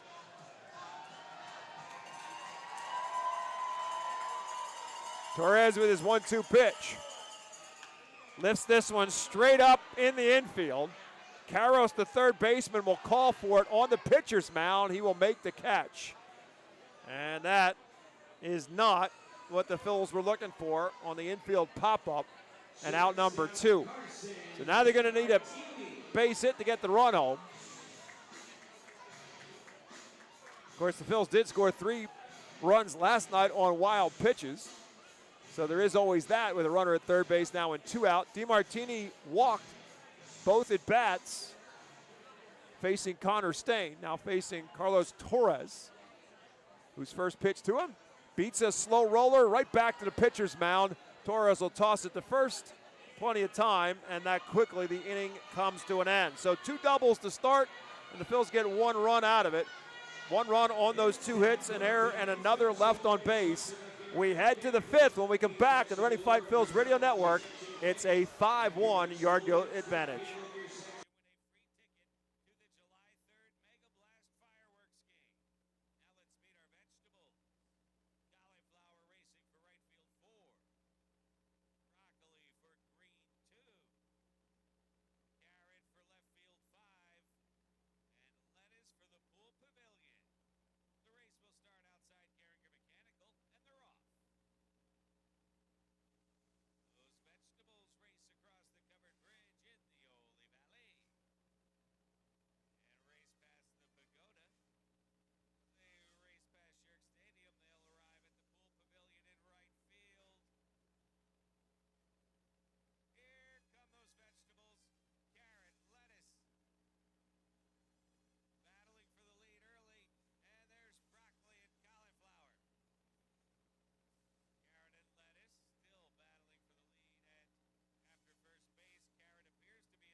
Klein Transportation is proud to be the official transportation provider of the Reading Fightin Phils. Klein Transportation gets the our Phils to all their road trips throughout this 2025 season. For more information, go to KleinTransportation.com. Again, the Phils will be on the bus heading to Richmond.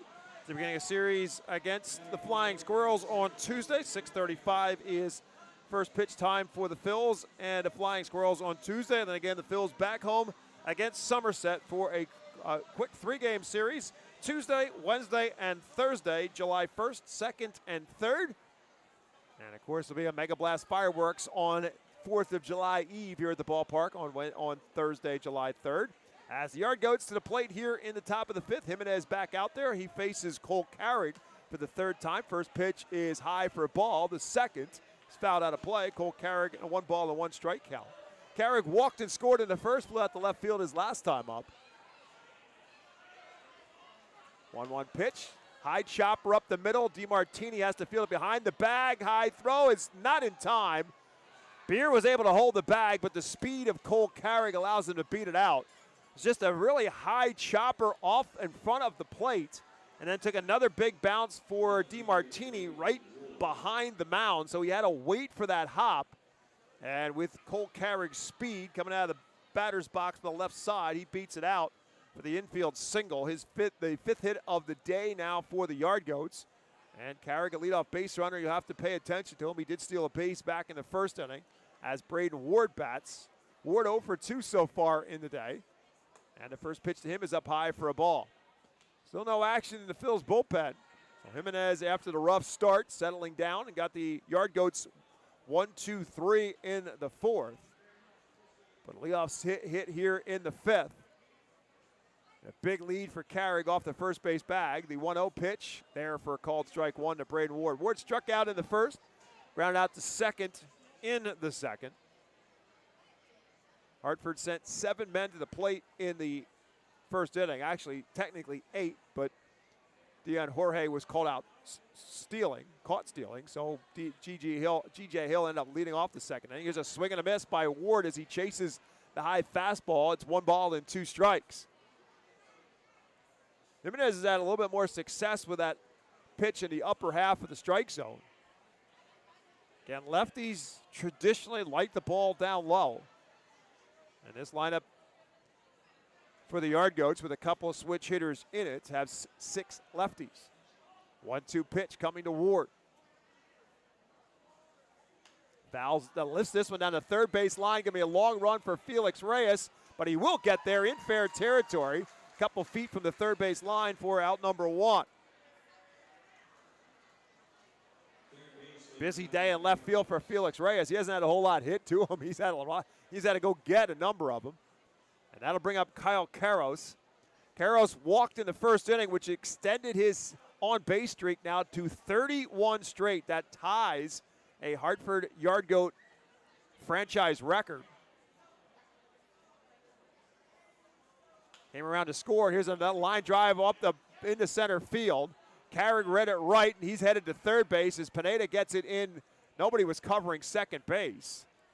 DeMartini, the shortstop, was not covering second. He was over for the cutoff to third. And fortunately, Karros did not see that and didn't try to move up. As the runners are now at the corners for Hartford on the base hit from Karros. His 7th hit of this series. First and third and 1 out for Bryant Bentoncourt.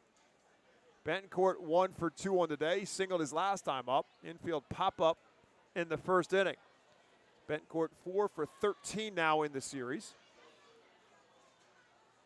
21-year-old catcher for Hartford. Bats from the left-hand side. First pitch down low for a ball.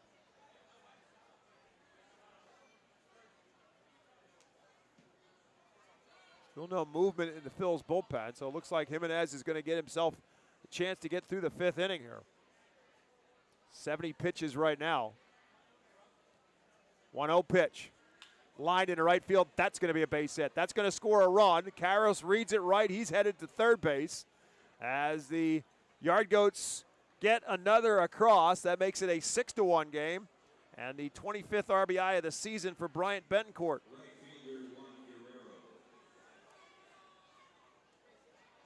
So Jimenez quieted Hartford down after that G.J. Hill home run in the second, but Hartford started to tee off on him again here in the fifth. 3 hits now of the 4 batters that he faced, and now looks like Brad Bergeson and the infielder is going to come over and talk to Jimenez, and with that, now somebody's getting up for the Fightin' Phils.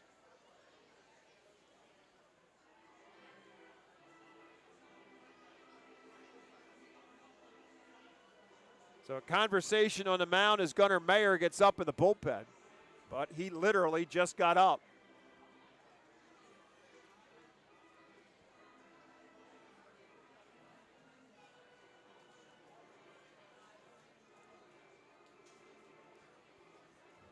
So Brad Bergeson and the infield around to talk to Esteban Jimenez, again, just called up from Jersey Shore for the start today. He's now given up 7 hits through 4 1/3 innings pitched. And he's got 2 on and 1 out. And Juan Guerrero at the plate. Guerrero had an RBI single back in the first inning, flew out to center field in the third. First pitch there for a called strike 1. Started him with a slider. And Guerrero now will call time. Carros the runner at third base. Betancourt the runner at first.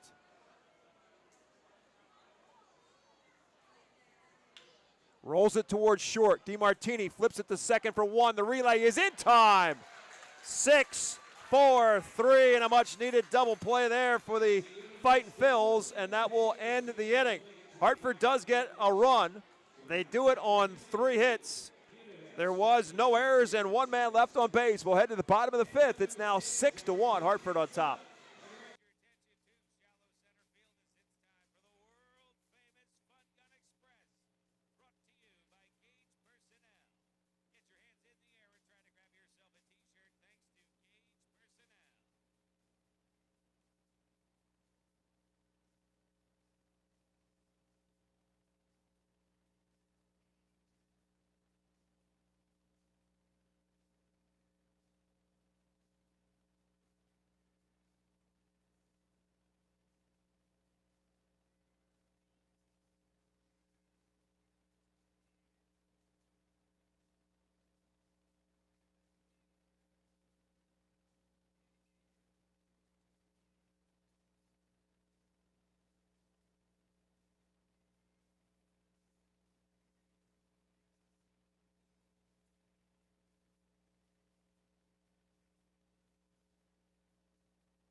Bottom half of the 5th inning is presented by Cornwall Manor, a unique and charming community nestled on a 190-acre wooded campus with many walking trails, including the Lebanon County Rail Trail.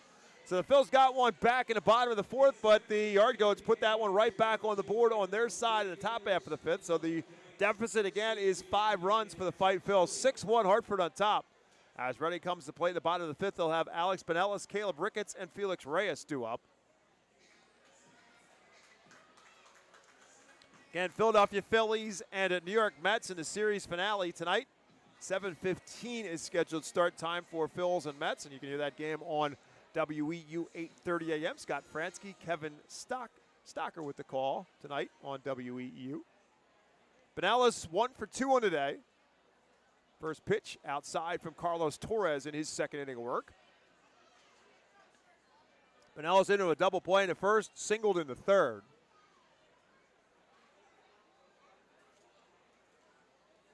That's way inside. It's 2-0. Numbers for Connor Stain, who started. He went 3 innings, gave up 3 hits. No runs, 4 walks, and 3 strikeouts. Worked his way through a lot of trouble in those 3 innings. 2-0 pitch coming from Pinellas. That's outside. It's 3-0. Phils have left 6 men on base through the first 4 innings. And it's 3 balls and no strikes now to Alex Pinellas.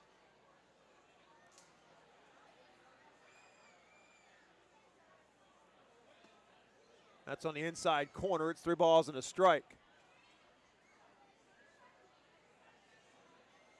Caleb Ricketts and then Felix Reyes due up for the Phils here in the 5th.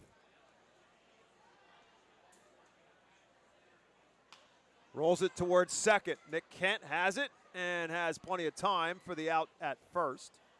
So for the first time in this ball game, the Phils do not get their leadoff man on. Caleb Ricketts now will bat. Ricketts 1 for 2, singled in the first, struck out in the 3rd inning, and a bit of a questionable call at that. There was a foul tip that hit the ground, but the home plate umpire, Jalen Goodman, did not see it that way and called it a catch by Betancourt and a strikeout. Ricketts argued. Al Padrique argued to no avail. First pitch to Ricketts here is low for a ball.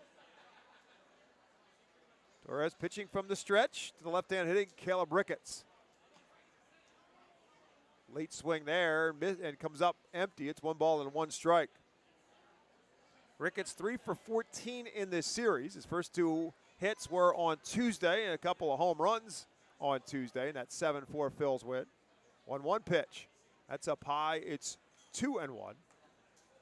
After the 7-4 win on Tuesday, Hartford won Wednesday, Thursday, and Friday's game, and then Phils with a big thumping last night with a 12-2 victory. 2 balls and a strike to Caleb Ricketts. Started and stopped. It's over for a called strike. So Hartford has assured themselves of at least of a split of this series on the road. Fightins need a comeback here to try to at least gain a split out of it. 2 balls and 2 strikes to Ricketts. Lines this one into the gap in right center field. Guerrero will not get it. It's going to be off the wall. And Ricketts is going to have to hustle, and he will dive into second base with another double for the Fightin' Phils, their 3rd of the ballgame. So the double barrage for the Fightins continues after last night's bountiful supply. The Phils go back with 3 more now just in the last 2 innings. And let's see if they can take advantage of it as Felix Reyes will bat. Reyes 1 for 2 with a single his last time up. Had a extra bases taken away from him in his first at-bat with a great catch in center field from Cole Carrick. Went a long way to get it and made a backhanded catch on the warning track, and it was a highlight reel catch for Cole Carrick.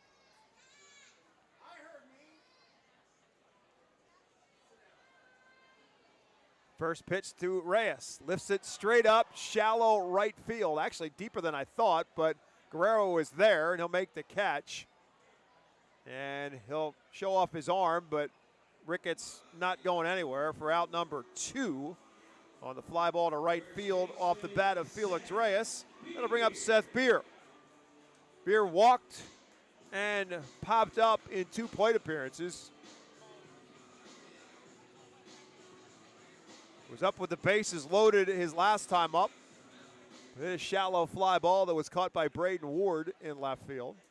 So chance for Beer again to drive in a run. He's got 8 RBIs as a member of the Fightin' Phils. And the first pitch to him is outside for a ball.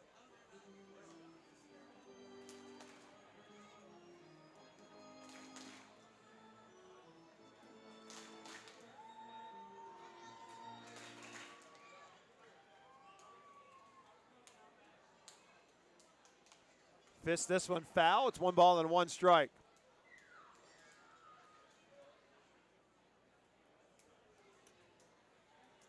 Six runs on 7 hits for the Yard Goats. 1 run on 6 hits for the Fightins. Again, they've left 6 on base. They've got a runner at second base right now and 2 outs. 1-1 pitch coming from Torres. And Beer fouls it away again.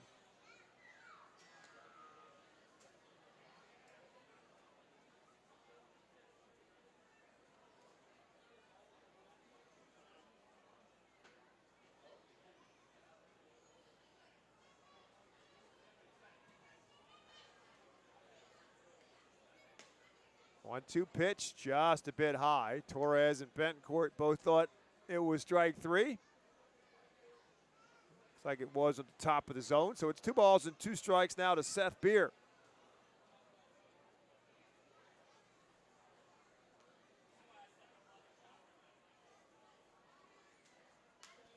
Lifted to left field. Braden Ward goes back, has plenty of room in front of the warning track, will make the catch for the 3rd and final out. And so the Phils leave another in the inning. No runs, 1 hit, no errors, and another left on base. We have completed 5 in Baseball Town.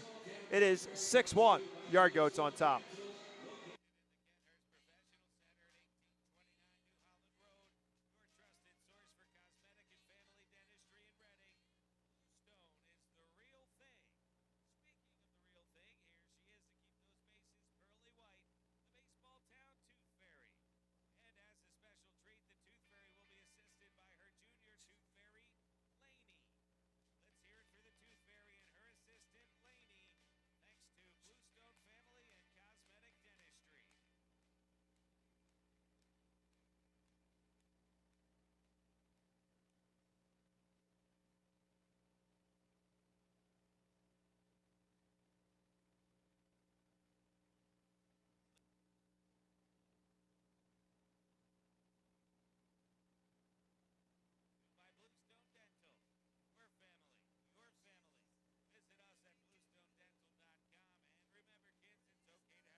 We head to the top half of the 6th inning, and the Vernon University Golden Wolves call the bullpen for the Fightin' Phils. Will happen for the first time. They'll bring in the right-hander Gunnar Mayer.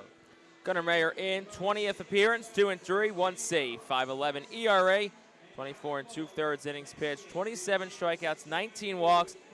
Came in Wednesday and threw 2 scoreless innings. So Mayer will face 6, 7, and 8 due up for the Fightins here for the Yard Goats, in the 6th inning. Established in 1928, the Manor Golf Club is one of the oldest public courses in eastern Pennsylvania. Located between Philadelphia, Lancaster, and Allentown in Sinking Spring, it offers a chew test of golf on a championship-style course. Visit themanorgolfclub.com for more information. Zach Kokoska with a 3-run towering home run in the first to help give the Yard Goats a 4 spot in inning number 1. It was his 7th home run of the year. He now has 25 RBIs as he planted one on the top of the Redner's Event Center. Yard Goats have hit 2 home runs in this game, and neither were cheapies. G.J. Hill hit one that may or may not have landed on 61, but it was heading that way for sure as the first pitch to Kokoska is outside for a ball. He also popped up in the infield his last time up, so 1 for 2 for Kokoska on the day. He's 4 for 14 in this series. 1-0 pitch from Mayer, big swing, and Kokoska comes up empty. It's 1-1.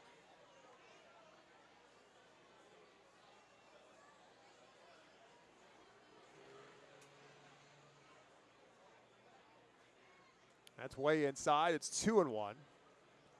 No action yet for the Yard Goats, although somebody was throwing a ball around out there, but not with any ill intent. Wellington Herrera is up and moving around. Torres has pitched 2 innings for Hartford. 2-1 pitch. Outside again. It's 3-1. Now it looks like Herrera is beginning to throw in the Yard Goats bullpen. Gunnar Mayer. 3-1 delivery. On the outside corner, called strike. Kokoska did not think so. So now he'll call time. Again, the pitch clock has not been working the last couple days, so it is officially just turned on center. Let me retract that. The center field pitch clock has not been working the last couple days. So they officially have not been using it. 3-2 pitch. Swing and a miss. Strike 3. Gunnar Mayer comes back to strike out Kokoska for out number 1 here in the 6th. Even though that pitch clock has not been operating the last couple of days, we really haven't seen any issue of anybody abusing the right. I think it's been in minor league baseball for long enough that people kind of gotten a rhythm to it, as Dion Jorge now will bat. And the first pitch to him is outside for a ball. Jorge 0 for 1. He did walk in the first, flew out to center field his last time up. Mayer winds and delivers. 1-0 is inside. It's 2-0.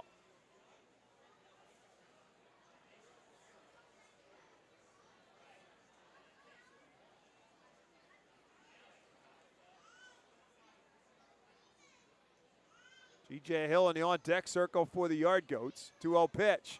Way outside again. It's 3-0. So he fell behind Kokoska 3-1, came back to get him on a strikeout. Now he's 3-0 on Dion Jorge.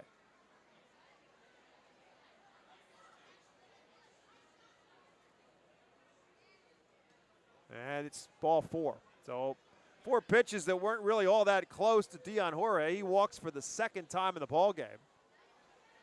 And now we'll bring up the aforementioned G.J. Hill, who hit the towering home run back in the second, his 4th home run of the year. And then flew out to left field his last time up. Switch hitter batting left. He's had a productive series, 5 for 11 in this series. He's had a double, a triple, and now a home run. Shows bunt, pulls it back, it gets away from Ricketts, and Dion Jorge will move up.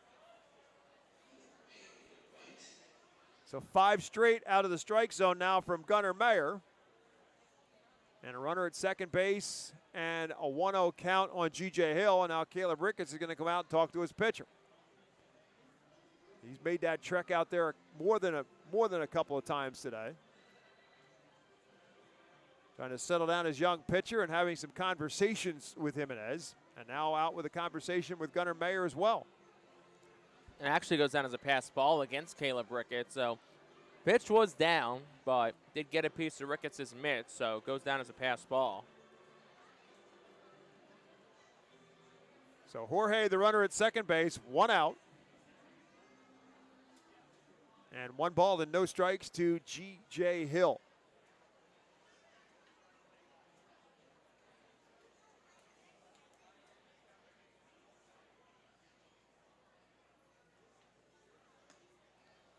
And that's up high. It's 2-0.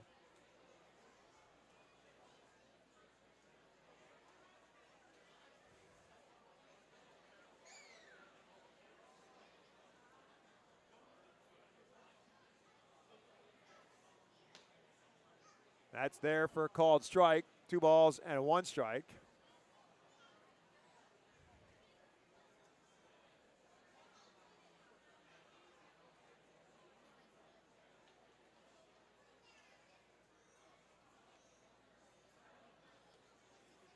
Swing and a miss.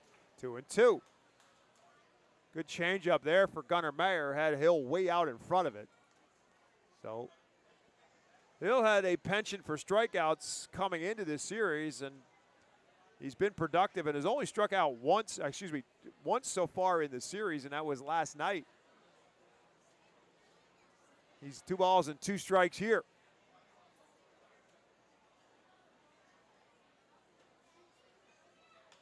Lifts this one into right field. Pineda going back, has room in front of the track. He'll make the catch.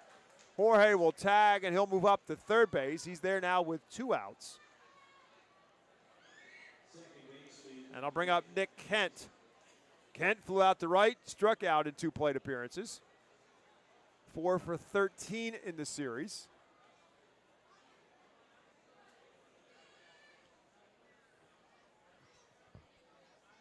The Yard Goats have only left 2 on the base paths so far in this game. The Fightins 7. Mayer trying to add to that total if he can get Nick Kent here. And Kent lifts this one third base side. Ricketts off with a mask, but not enough room as it will make its way on a hop towards the 67 club. And Mayer gets ahead of Nick Kent, no balls and a strike.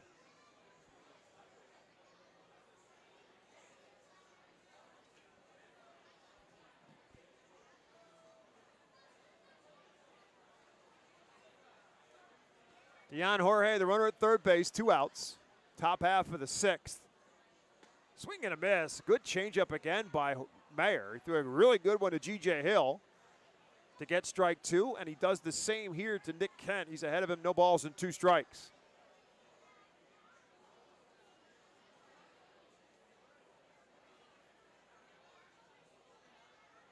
Looking for the pitch to get himself out of this inning. In the dirt, good block by Ricketts. Jorge wandered pretty far off the bag in anticipation of that ball getting by Caleb Ricketts. That is scamper back to third. So it's 1-2 now to Kent.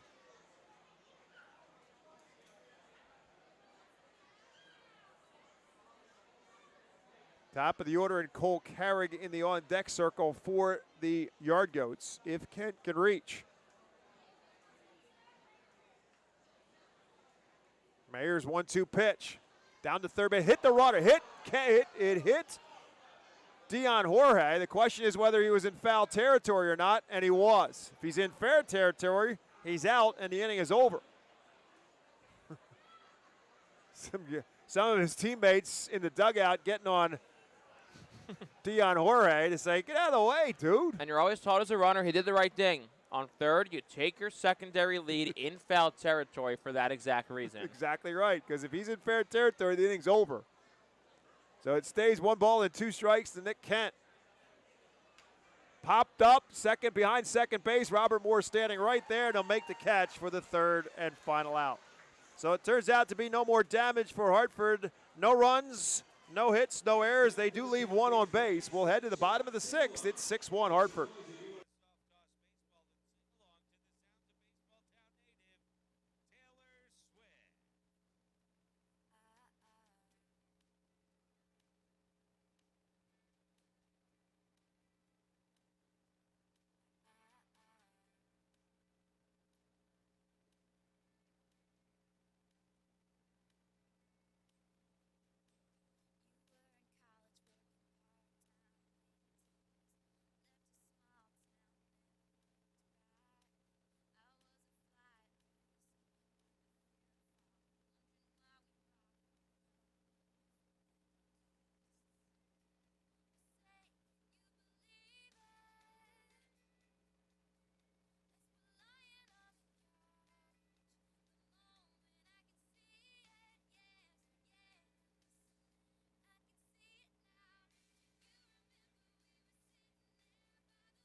The Alberta University Golden Wolves call the bullpen. It again has been made for the Yard Goats. They go there. They bring in their third pitcher tonight. It'll be the left-hander, Wellington Herrera. Herrera's been good so far. 1-0, 1.86 ERA.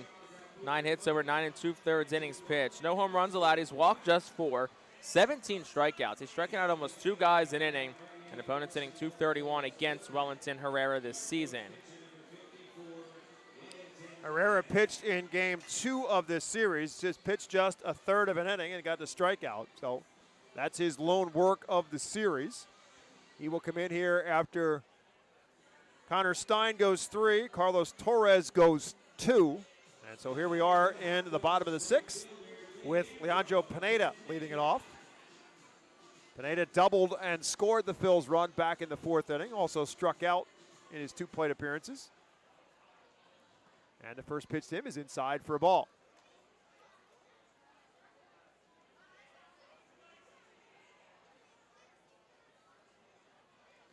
And the 1-0 pitch is up high. It's 2 balls and no strikes to Pineda.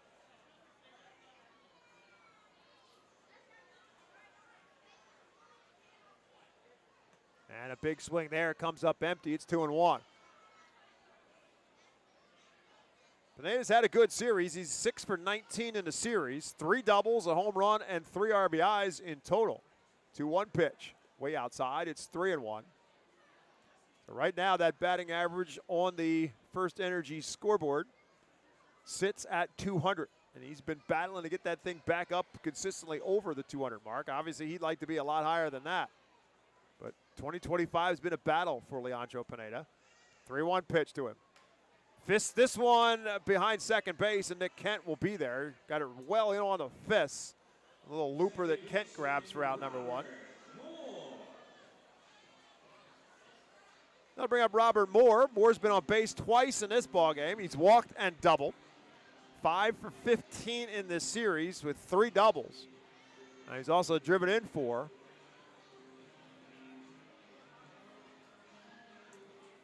Moore batting from the right-hand side now with Herrera pitching from the left-hand side, and a big swing, no contact from Robert Moore. Andrik Nava in the on-deck circle for the Fightins. Moore lifts this one into shallow right field. Again, actually deeper than I thought. Guerrero's got plenty of room out there, and he'll make the catch for out number 2 here in the 6th. This day in baseball town history presented by Body Zone Sports and Wellness, the official workout facility of the Phils. And this day in baseball town history, we go all the way back to June 22nd of 2023. That was so long ago. At Portland, Reading wins its 3rd straight game, 10-5 over the Sea Dogs. Oliver Dunn homers for the 3rd straight game. Johan Rojas has his 6th straight multi-hit game.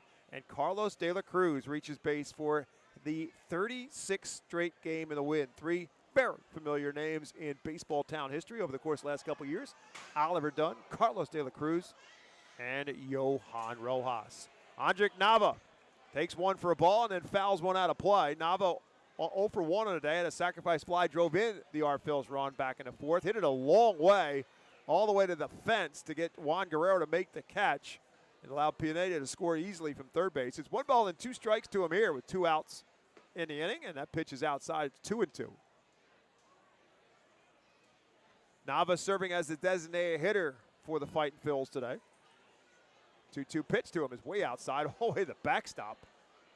Not sure exactly what happened there from Herrera, but he airmailed it. Bencourt had no shot on it. He tried to reach up and didn't even touch his glove. And as usual, Bob Uecker says, just a bit outside. Herrera fouls this one straight back and stays alive at 3 balls and 2 strikes. They lost the late, great Bob Uecker, but that will live in infamy, among many things that Bob Uecker said. My personal favorite, how do you catch a knuckleball? You wait for it to stop rolling at the backstop and you go pick it up. 3 balls and 2 strikes to Andrik Nava.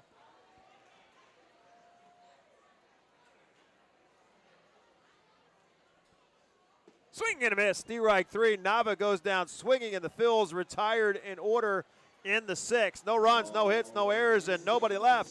We'll head to the 7th. It's 6-1, Hartford on top.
Top half of the 7th inning, presented by White Star Travel, the official group sponsor of the Reading Fightin' Phils. Visit whitestartours.com for more information.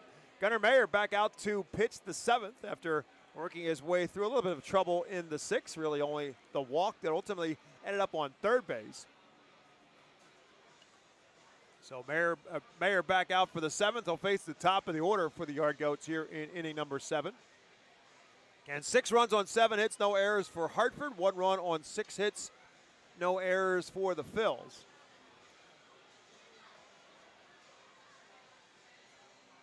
Reading will make the trek to Richmond for Tuesday's first game of the series. And again, back home here on Tuesday, July 1st. Short series, Tuesday, Wednesday, and Thursday, 1st, 2nd, and 3rd of July against Somerset. And we'll finish it off with a bang. And I do mean that quite literally. Yes, you do. Cole Carrick leading off. He's been on base twice for the Yard Goats. Singled and scored a run, walked and scored a run, and flew out to left field. Mega Blast fireworks on 4th of July Eve on Thursday, July the 3rd.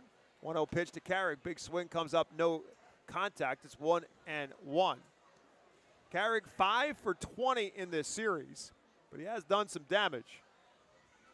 Made a great catch in today's game as well. Drops a bunt, but it's foul.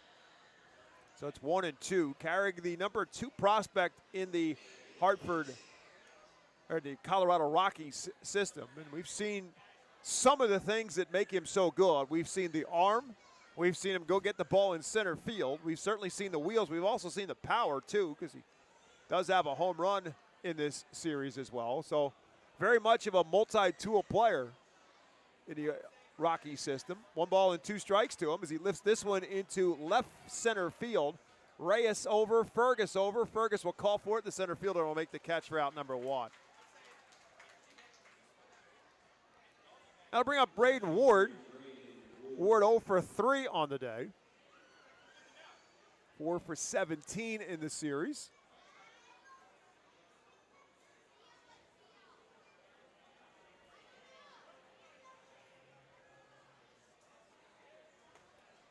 First pitch to him is up high for a ball.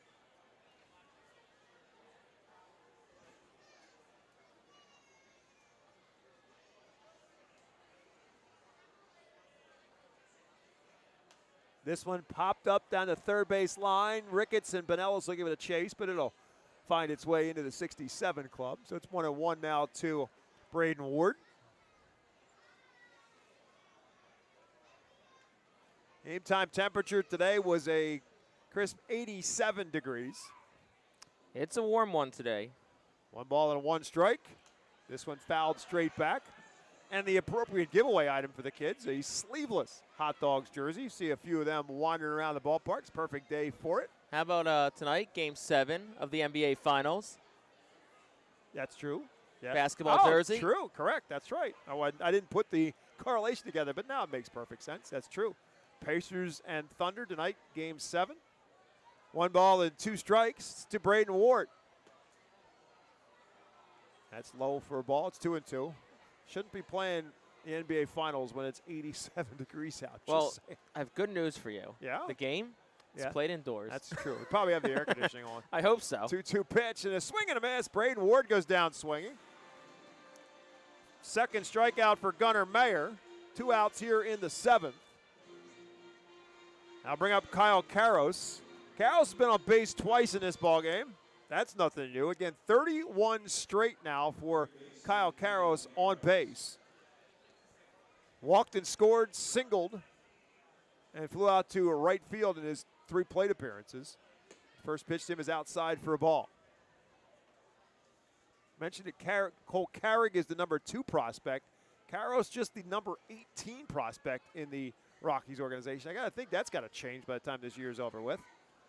1-0 pitch coming to him here. That's outside. It's 2-0. Not sure what the knock is on Kyle Karros.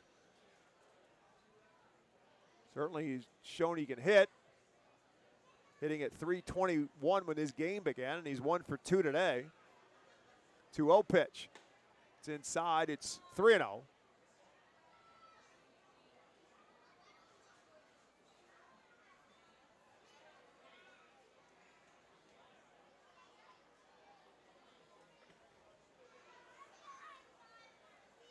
Hits this one down the third base line. It's a fair ball. It's going to roll all the way into the corner. Felix Reyes will have to go dig it out, and Kyle Karros will cruise into second base with a stand-up double, his second hit of the ballgame. He's on board with 2 outs here in the inning, and Bryant Betancourt will bat. Third extra base hit of the game for the Yard Goats. The other 2 home runs.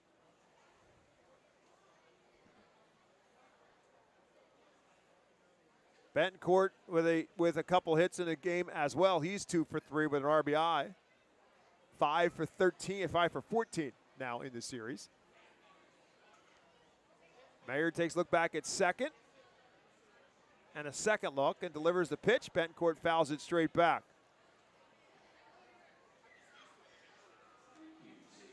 Betancourt, left-hand hitting catcher, just 21 years of age. Signed by the Rockies in 2021 out of Venezuela.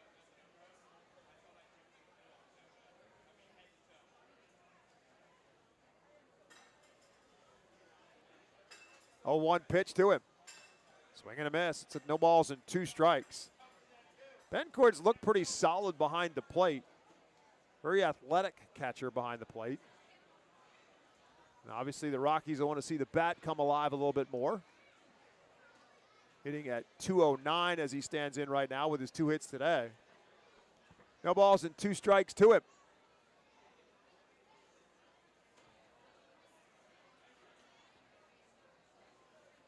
Lifts this one into right field. Pineda goes back a couple of steps, has plenty of room, and he'll squeeze it for the 3rd and final out in the inning.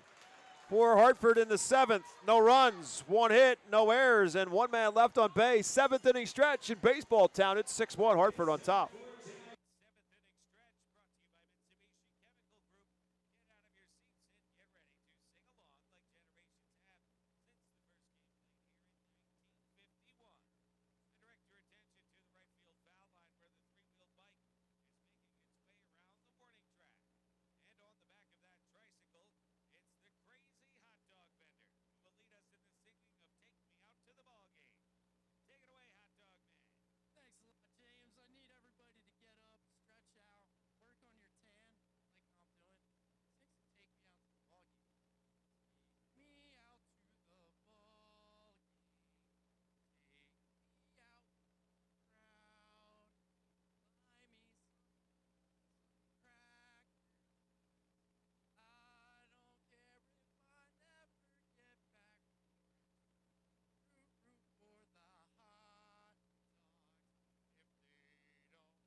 Bottom half of the 7th inning is brought to you by Swartz Culleton PC. Have you or a loved one been injured? Get justice. Call Swartz Culleton today at 1-800-JUSTICE. Wellington Herrera back out for the Yard Goats here in the 7th, with Hartford on top by a score of 6-1. Alongside Jake Stark, my name is Bob McCool. You're listening to Reading Fightin Phillies baseball on Fight Phillies Radio Network and our flagship 830 WEU.com. Crazy hot dog vendor serenading the crowd for the take me out to the ball game. Sun's out, guns out for the crazy hot dog vendor. Quite literally. Wearing the giveaway item for the kids today with the sleeveless Reading Hot Dogs jersey is Cade Fergus. Will step to the plate for the Fightins here to start off the bottom of the 7th inning. Fergus, a frustrating day and a frustrating series for him. He's 0 for 2 with a strikeout and an infield pop-up. And he's done both with a couple men on base each time. First pitch to him is outside for a ball. Fergus 2 for 15 now in this series.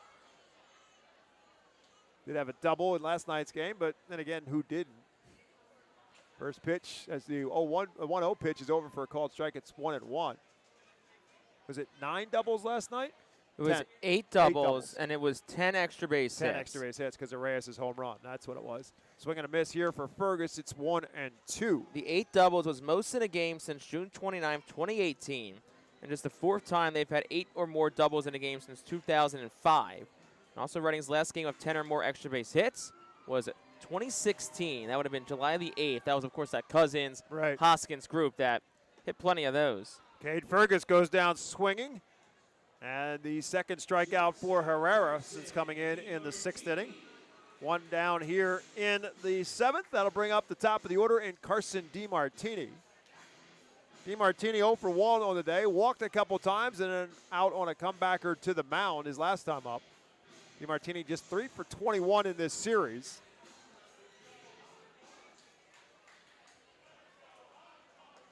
And that's over for a called strike. DiMartini was not in the original lineup for the Phils. Aiden Miller was in at shortstop, and then that was a last-minute change. Miller gets pulled, DiMartini back in it. No balls and a strike. And the 0-1 pitch is down low for a ball. It's 1-1. Aiden Miller did make his return last night for the Fightin Phils and had a good night at the plate, 2 for 4, including his first triple of the season. 1-1 pitch, late swing by DiMartini, and it's 1 ball and 2 strikes. 97 on the radar gun there for Herrera. Thus the late swing from DiMartini.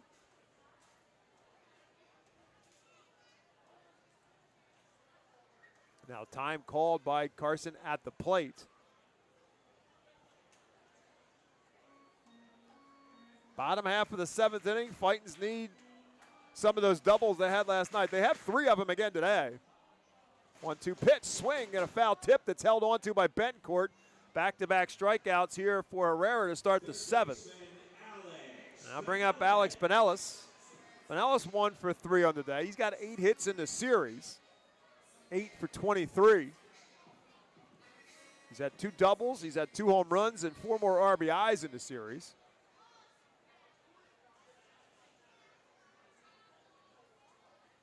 And the left-hander started to swing and stop and hit the bat and back to the backstop. So it's foul ball, strike 1 to Alex Pinellas.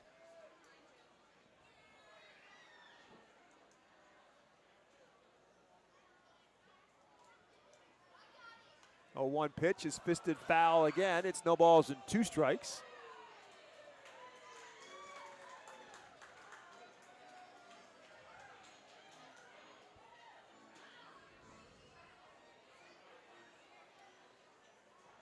Oh, 2 pitch slapped up the middle for a base hit. Alex Pinellas with his 2nd hit of the ball game. He's a 2-out base runner for Caleb Ricketts. Yeah, Pinellas himself has had a very, very good week. 2 hits today. He's 9 for 24 on the week.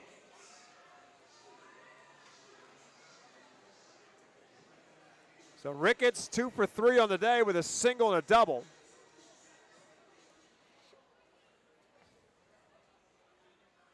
First pitch to him. Breaking ball from the left-hander. Herrera locks up Caleb Ricketts.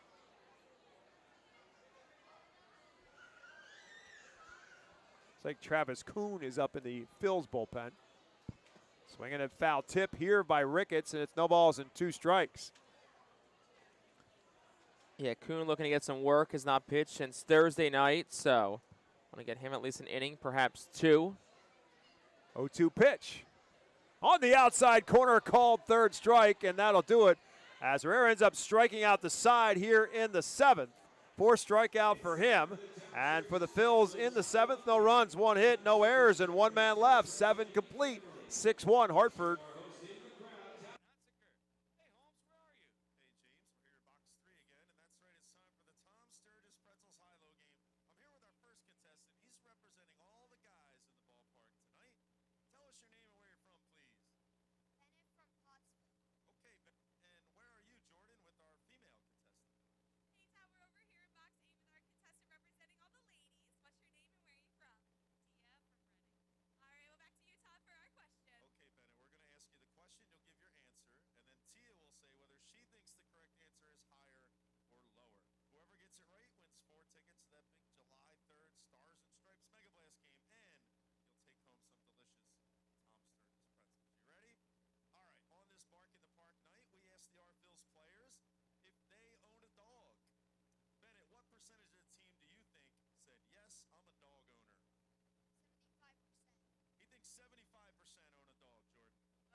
We head to the 8th inning, and again, the Alvernia University Golden Wolves call. The bullpen has been made. As we said, Travis Kuhn was warming up. He's now out on the mound. Tell you about him and take over the play-by-play is my broadcast partner, Jake Starr. Thank you very much, Bob. For the 3rd straight night, the high-low guess has been almost right on the money. They said 75%. It was 74%. And the girls said lower, so they win. But imagine being the guy who said 75% and you're so close. You should be getting a plus or minus. This little kid, too. They took his pretzels from him. That's just so wrong. So there we go. Was it how many players own a dog was the question. And the kid said 75%, which I thought, it seems a little high. He was just about spot on. So here we go, top half of the 8th inning. A new pitcher is in for the Fightin Phils. Kuhn making his 2nd appearance of the week, 22nd overall, 6-2 record. 4 ERA, 27 innings pitched, 22 strikeouts, and 15 walks for Kuhn this year. So Travis Kuhn, 3rd pitcher of the day in for Reading. We'll see if he is the last. Juan Guerrero digs in from the right side. 5, 6, and 7 due up here in the frame for the Yard Goats. And the first pitch is a bit up for a ball. It's 1-0. Guerrero 1 for 3 tonight. He singled and drove in a run. Also scored one back in the first inning. Next pitch is a curveball for a called strike, 1-1. Kuna veteran out of Laguna Hills, California. Was a 19th round draft pick by the by the Mariners in 2019, out of the University of San Diego. Same school as Caleb Ricketts. A couple of years apart, though. 1-1 is outside, 2-1.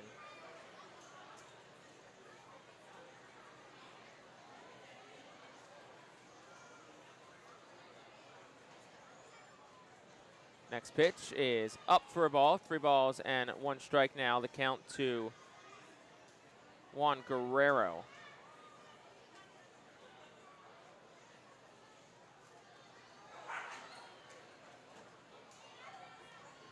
Three-one, swinging a tapper out in front of the plate, but foul. It's 3-2. I heard a dog bark, so I got distracted for a moment. So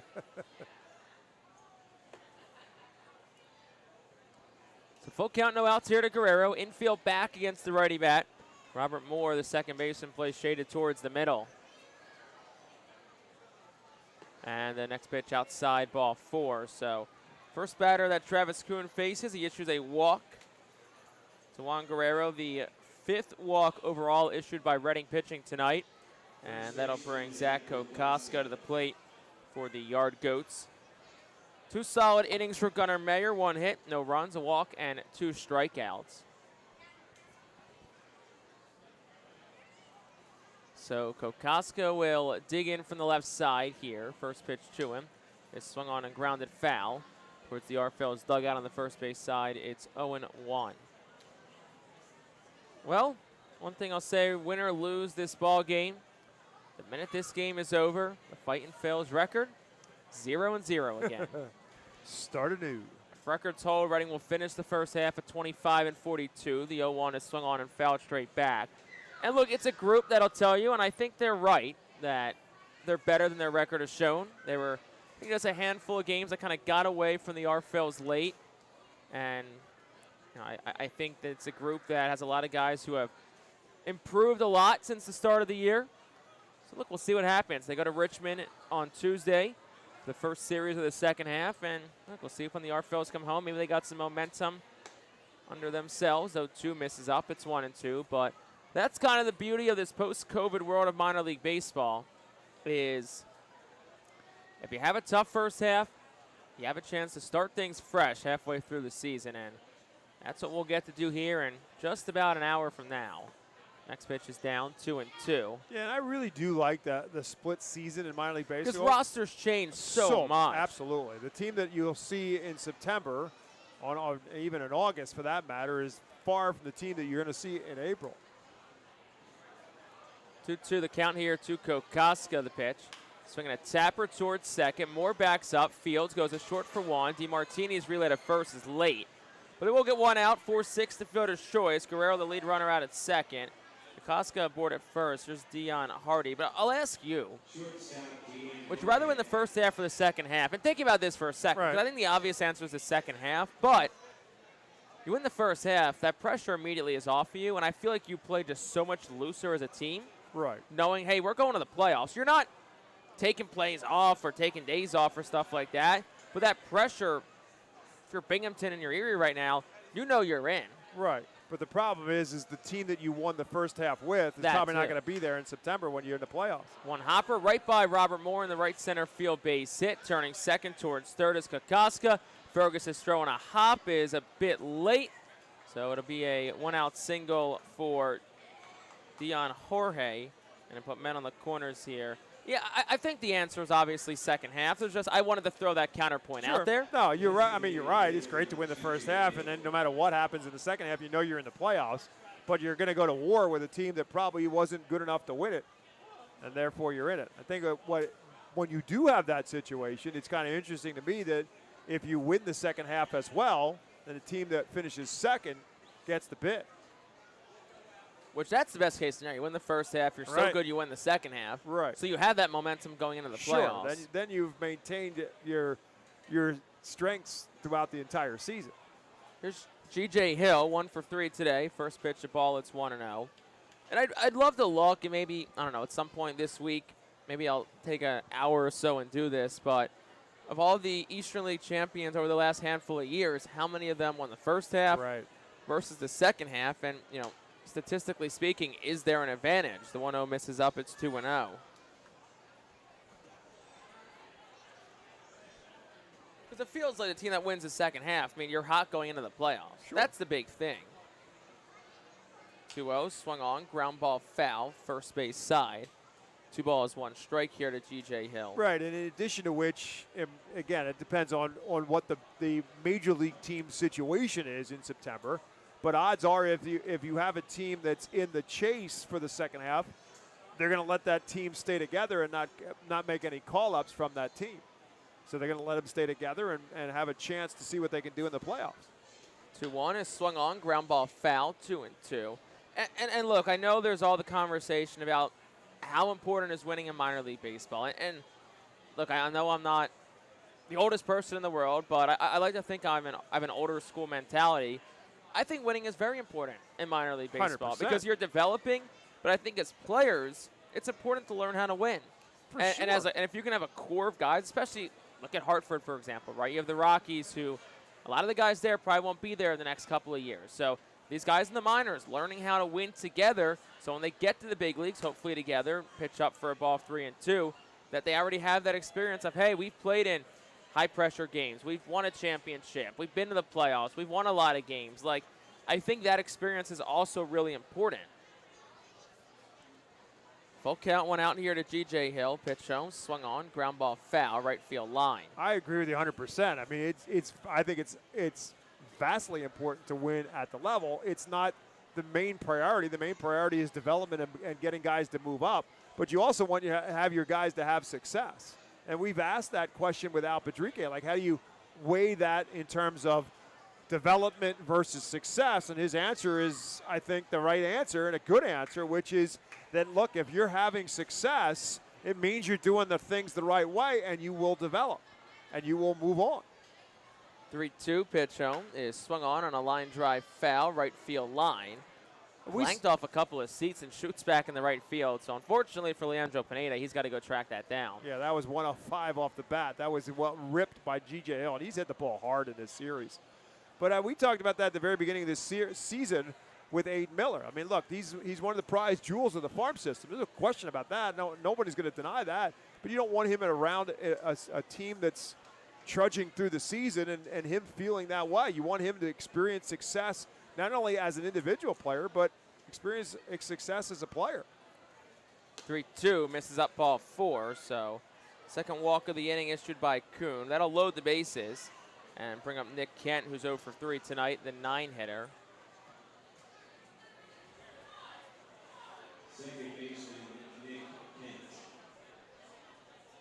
Kuhn, 20 pitches so far through a third of an inning.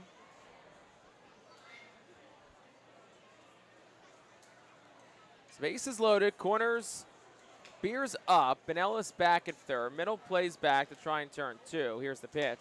Is up 1-0. And I was talking to Chuck King earlier today for a while, and I think one of the things that he said, if I go out there every game and I do what I can to give my team the best chance to win a ball game, everything else is going to take care of itself. Yep. 1-0 is down 2-0. Like, it's any sport, right? Like, you're thinking me versus we, right? Like, when you have that we mentality, that team mentality, when you think to yourself, is what I'm doing best for this team, or even not sports related, this organization that I'm with, your personal success is going to come naturally. And that goes way over the head of Ricketts, goes back to him, luckily quickly, so no runners go. And it's 3 balls and no strikes here. And this is the last thing that this team needs in this spot. You're in the top half of the 8th inning. You're down by 5 runs, and Travis Kuhn is all over the place right now, including that pitch where he literally just airmailed to the backstop. Fortunately for the Phils, it hit so hard off the backstop that the runner at third base, Kokoska, couldn't move because it came right back to Caleb Ricketts. 3-0, here's the pitch.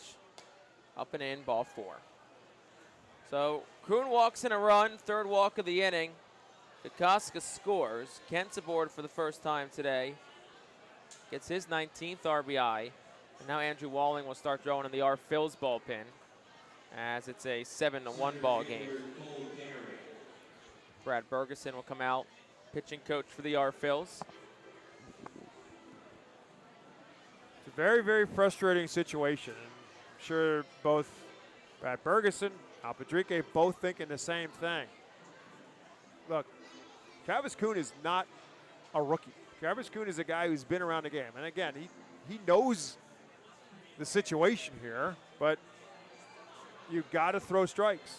You can't, this is a situation where you can't just walk guys and put guys on. And he's walked 3 guys in this inning, including walking with the bases loaded. He's far from out of the inning. Still only 1 out in the inning. I can't imagine the conversation was much more than throw the ball over the plate. I mean, you can't say he's getting squeezed. He hasn't been close. So 1 out, top of the order up for the Yard Goats. Code Carrig will dig in from the left side. Bases remain loaded. 7-1 ball game, Hartford on top. Hartford 9 hits. Reading does have 7 hits, just 1 run to show for it. And the first pitch is over for a strike. It's 0-1. Kuhn got a curveball over at 81.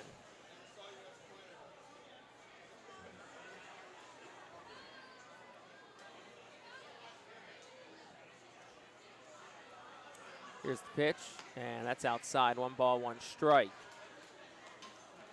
5th time in the dish today for Carrick. He's 1 for 3. Did walk back in the first, singled in the 5th. He scored a couple.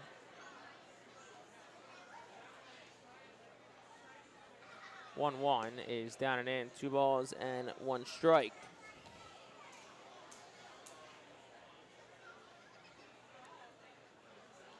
Kuhn signed with the Phillies on March the 23rd.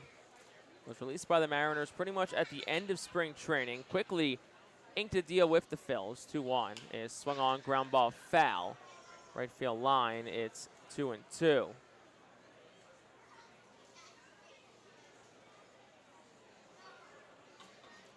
As we said, final day of the first half. Fightin Phils off tomorrow, and then they'll open the second half in Richmond on Tuesday. Richmond, who beat Altoona today 2-1. So they finished the first half at 21-46. So a pretty quiet first half for the Flying Squirrels, who had been in contention for most of the last couple of years in the Eastern League standings. Carrick swings the 2-2 and he fouls it. It'll stay 2 balls and 2 strikes. We'll see if Reading can get off to a quick start in the second half. And I think that could really be a lot of it. You go to Richmond, you have a good series. You take 4 or 6, even a split. Right. But if you can take 4 or 6, and you come home 4-2, I think just that momentum and just that feeling good about yourselves. That 2-2 was fouled. Yeah, come home and play Somerset. Somerset was in and around the 500 mark for most of the season. Get off to a good start for Jen. They have not done that in any of the halves in the last 3 seasons. None of the halves have they gotten off to a good start. Dug themselves an early hole and trying to fight their way out of it. Next pitch, swung on, line drive, right field, base hit. Jorge scores, Hill around third, Hull score, 2-run single for Cole Carrig. That makes it a 9-1 lead, and it looks like Al Padrique is coming out of the dugout, and that's going to be the end of the line for Travis Kuhn. So Kuhn allows 3 in the inning, still responsible for a couple. And it'll be an Alberta University, I believe Gordon was called to the bullpen. Okay, yeah, here comes Al Padrique. He stopped on the top step for a minute. So Kuhn's day is done. Andrew Walling coming in, and we'll have more on Walling after this on the Fightin Phils Radio Network.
Still top half for the 8th, 2 on for the Yard Goats to lead at 9-1 in this series finale over Reading.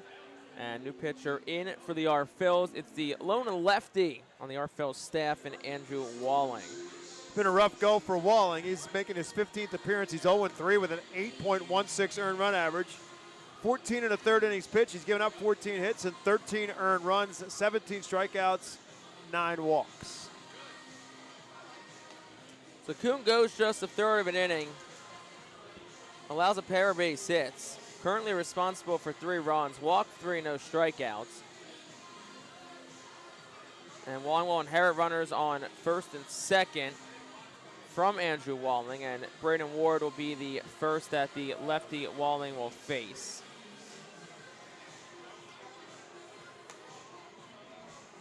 Appreciate you spending part of your Sunday with myself and Bob McCool. If you're in the Philly area, it's a precursor for a pretty loaded sports night. Phillies Mets on Sunday Night Baseball. 0-0, bottom half of the second. NBA Finals, Game 7. Tip-off in about an hour. Bob, who do you got in Game 7? Oklahoma City has been the team all season long, and again, they've been the best team in the league all for year. Sure. And it's obviously back in Oklahoma City for Game 7, so hard to pick against them. But the Pacers have battled them. First pitch to Ward, swung on and missed. It's 0-1. And I'm a huge T.J. McConnell fan. Not only is he a former 76er, but I got a chance to see him and do him playing as a high school basketball player. He's just a great kid, great family. 0-1 the count here to Braden Ward.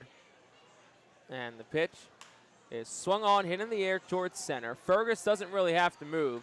Center fielder backs up at a step and makes a catch. Now bring Kyle Karros to the plate with 2 outs. Yeah, I mean, TJ was one of my favorites. I think a lot of Sixers fans just loved him, and he's carved himself out a very nice NBA career. He really has. I mean, he was a guy who just made it on guts early on when the Sixers were just terrible.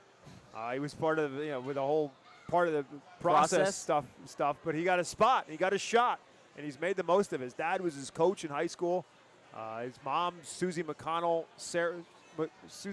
Serio, was an All-American at Penn State, great player, and became a great coach.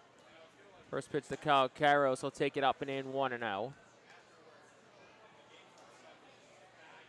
I know, I assume Indiana won back in the Larry Bird days. Well, yes. The Pacers have won an NBA championship. I'm almost sure of that. Yeah, I know Oklahoma City is not, but they've only also been there for about 15 years. They were there, and then they went to Seattle, and then they're back again. Yeah, they've not won a title as Oklahoma City, Correct. So that city's looking for their first. And I wonder who people in Seattle are pulling for. I feel like they kind of disassociated from them once they moved. 1 ball, 1 strike, 2 outs here to Kyle Karros. Top of the 8th, 9-1, Yard Goats on top. Otto Kemp just smoked the ball foul down the left field line. Next pitch outside, it's 2-1. Well, I always would wonder, like, if hope it never happened, but if the Eagles ever moved to another city, would you still cheer for them? No. No? No. Even if your city didn't have a football team? No.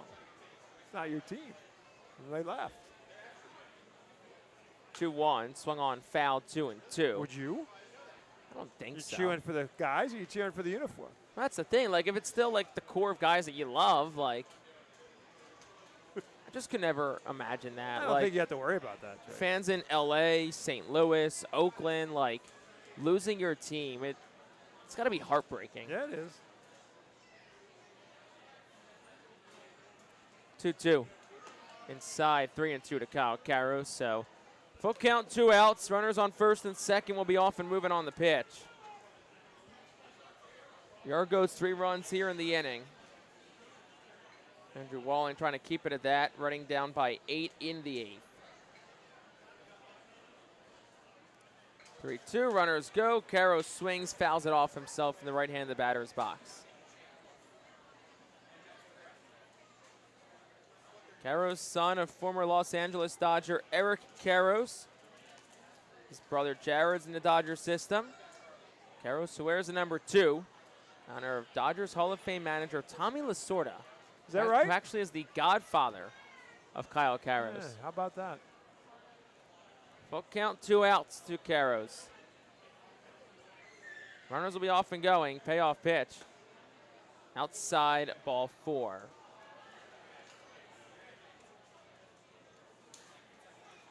So the runners all advance. Caros aboard. The 4th walk this inning. And that'll bring Bryant Benacourt to the plate for the Yard Goats.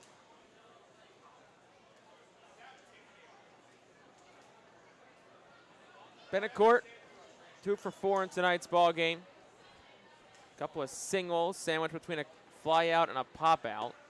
First pitch down and in for a ball. It's 1-0.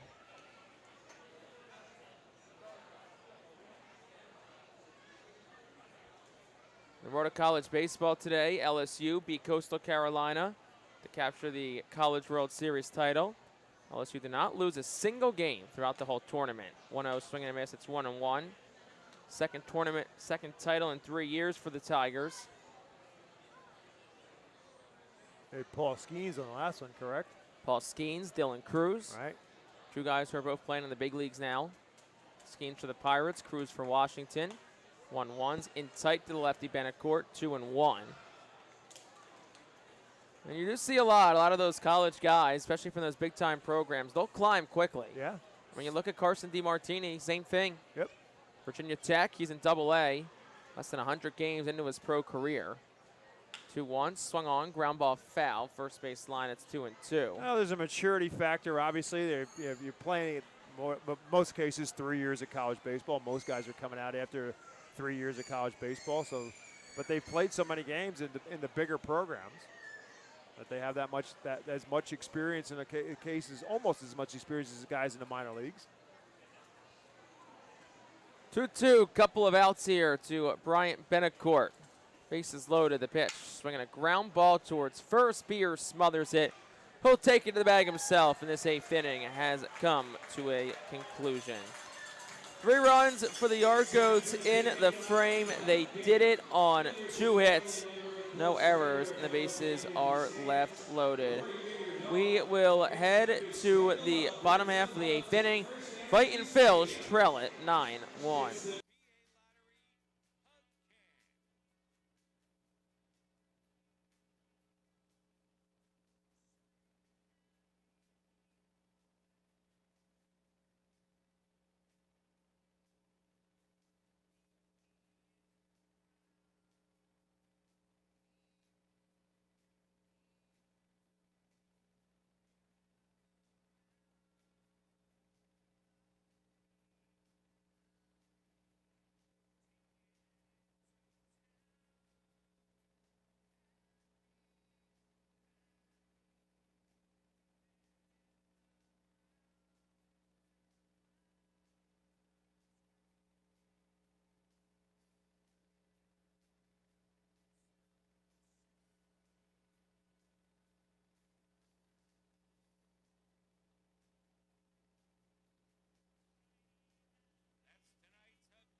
Bottom half of the 8th inning. Take a look at our Fightin' Phillies team leader presented by PA Army National Guard. Take a look at the guy leading off this inning. Felix Reyes leads the Phillies in average at .313 entering today, and slugging percentage at .580. Also is tied with Cade Fergus for the team lead in home runs with 7 after his 1 home run last night. So bottom 8, 9-1, Yard Goats on top. 4th pitcher of the day in out of the Alvernia University Golden Wolves bullpen. It's the right-handed arm, Alec Barger. Barger's 22nd appearance of the season. He's 1-1 with a 5.40 earned run average. 25 innings pitched, 21 hits, 15 earned runs. He's struck out 27. He's walked 12. He has given up 7 home runs. Well, 7 more would be ideal at this point of the ball game. It'd still be 1 short unless you get a man on base. Well, Just saying. yeah. Felix Reyes leads off for Reading. Reyes 1 for 3 in tonight's ball game. A single in the 3rd, couple of flyouts around that. Overall, pretty strong week for Reyes. First pitch is there for a strike. It's 0-1. And I mean, Reyes at game number 38. He's hitting .313. He's got 7 home runs. He's driven in 19. 0-1 is on the outside corner, 0-2. He's going to be a fun guy to watch throughout this summer. Yeah, he is. I enjoy watching him play because he plays so hard no matter what he's doing. He gives you everything he's got. And I'll tell you what, with a bat in his hand, he's something special. I mean, he's got raw power for sure. And he doesn't get cheated. No. 0-2. Here's the pitch. Low and away, 1-2 from Barger. Wellington Herrera went 2 scoreless, 1 hit, 4 strikeouts. Did not issue a walk.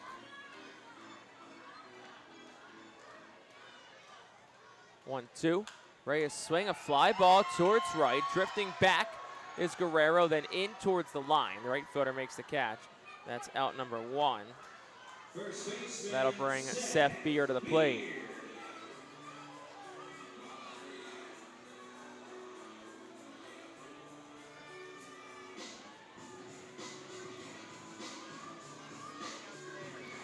So Seth Beer digs in from the left hand, the batter's box, 0 for 2 tonight. A couple of flyouts to the left, did walk his first time up back in the second. The first pitch, Beer swings, shoots it foul down the left field line. It's 0-1.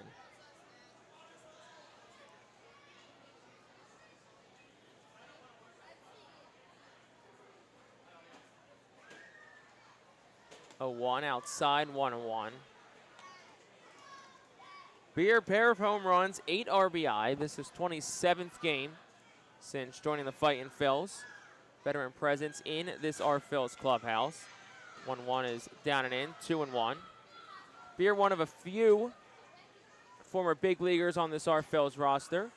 Him, of course, Will Crow, John McMillan. Also spent some time in the big leagues.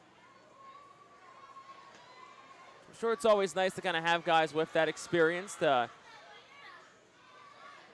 young guys, and that's up for a ball, 3-1. Yeah, I mean, there's some core vet people on this roster. Obviously, Aiden Miller, Carson DiMartini, Henry Mendez, who, when they're all going to be healthy and playing at the same time, will be 1, 2, and 3. We haven't got a chance to see a lot of that so far, but all of them are 21, 22 years of age. 3-1, Beer swings, ground ball to second. Kent vacuums it up, fires the first in time. That's out number 2. And that'll bring Leandro Pineda to the plate for the Fightin Phils. And that gets back to our conversation earlier about the college kids and guys being drafted out of high school. And, of course, so many of the Latin American players who are signed sometimes when they're 16 and 17 years of age. So they just become physically mature enough to be playing against guys who are 24, 25, 26 years of age. First pitch to Pineda was a strike at the knees. It's 0-1. Leandro 1 for 3 today. Doubled and scored Redding's only run in the 4th. Next pitch, he'll take it out. It's 1-1. And I think that's the crazy thing. I mean, like, you look at Aiden Miller, right? He graduated high school in 2023. He would have just finished his sophomore year of college. Correct. He would not be draft eligible for another year had he gone to Arkansas. Next pitch is a strike, 1-2. So I think that's something you have to remember with those high school guys and the international free agent signing guys, like, especially when you're Mendez, 21 years old. Like, he would be sophomore in college right now, and he's playing, Double-A baseball. Pineda swings and misses at it. That's strike 3, and that will end the 8th inning. Fightin's go down quietly here in the 8th. We'll head to the 9th. Redding trails it 9-1.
Top half of the ninth inning, and tonight's attendance at FirstEnergy Stadium is 5,042.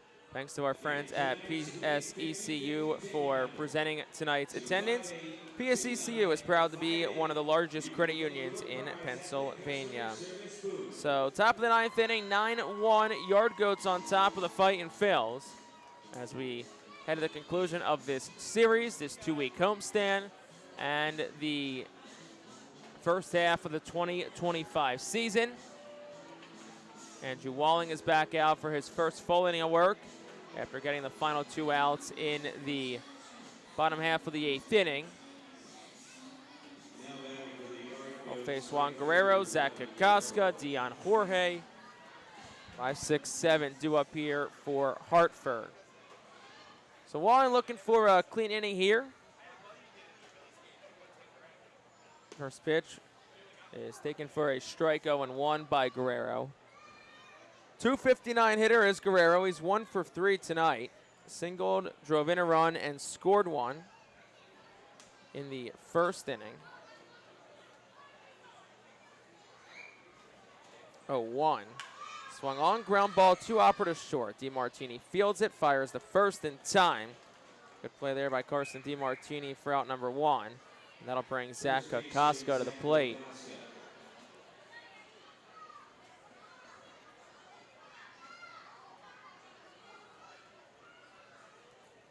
Kokoska tonight really broke things open in the first. A 3-run home run over the Redners Event Center, and the Yard Goats kind of set the tone from there and never really looked back.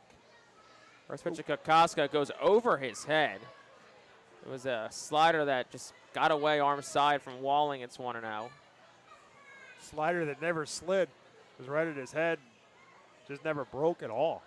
Not even a hanging slider. No. Just never had a chance to really hang.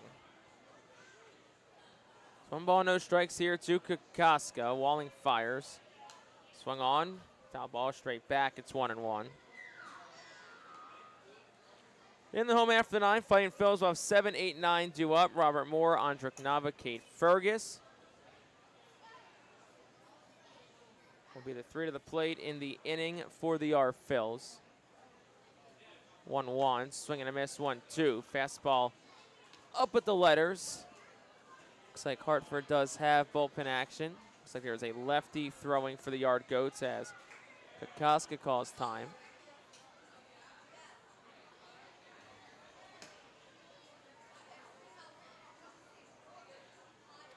Carson Skipper, 25-year-old lefty. Appears that the skipper, Bobby Neacham, will go to Skipper in the bottom of the 9th, the 1-2.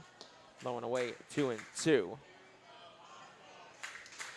Following today, myself and Bob McCool will be back on the air next Tuesday, July the 1st against Somerset for the first 3 games of a home-and-home series against the Somerset Patriots. But here we go, hot dogs chant.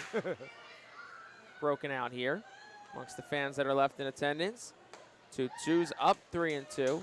Does it seem like the 4th of July is going to be next week? Because it is. I mean, 2 weeks, I guess. Yeah, or a little less than 2. Well, it's next week, technically. It was Sunday this week. It's the end. It's next Friday. Yeah. 3-2, slider, and misses inside, ball 4 to Kokoska. So he's aboard for the second time. Second walk issued by Walling. That'll bring Dion Jorge to the plate. So Reading will be back home Tuesday, Wednesday, Thursday, the 1st, 2nd, and 3rd. Tuesday's a Yingling t-shirt giveaway. Also $2 off 32-ounce Yingling drafts in our Yingling hometown tap room. Of course, the t-shirt and also the Yingling special for fans 21 and older. July 2nd, next Wednesday. First pitch, swung on, softly hit ground ball 3rd, charging Spinellis. He fields, fires the first on the run in time. That's out number 2. Up the second goes Kokoska for G.J. Hill. It's a celebration of Disney Princesses Night. So fans come dressed as your favorite Disney princess on Wednesday. And then next Thursday is our big pre-4th of July blowout. Mega Blast fireworks thanks to the PA Lottery, largest fireworks show in stadium history. Absolutely.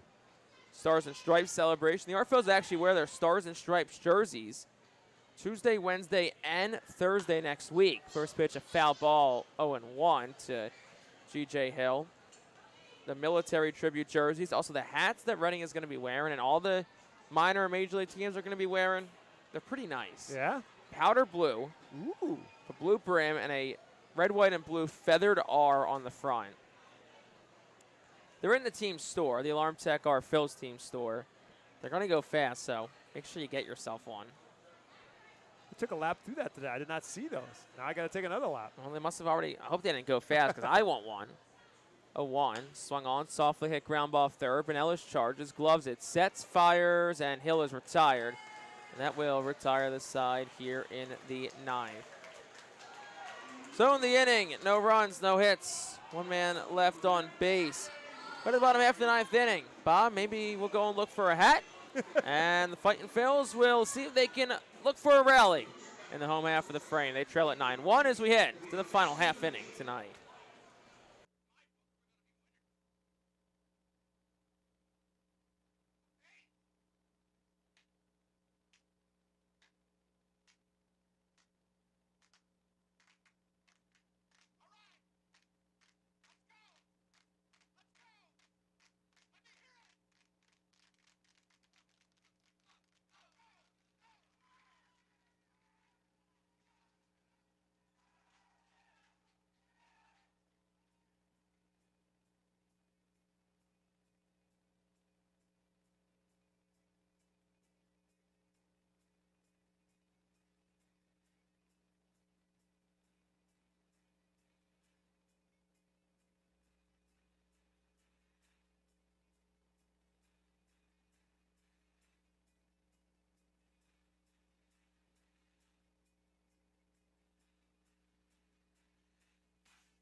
Well, we head to the last of the ninth. It's going to take a pretty big rally for the RFLs to come out victorious in this one. And there'll be a new pitcher on the mound for the Yard Goats. Fifth arm of the day, Carson Skipper. He's been effective. It's his 21st appearance of the season. He's 4-1 with a 2.70 earned run average. In 30 innings, he's given up 28 hits, just 9 earned runs, 33 strikeouts, and 8 walks.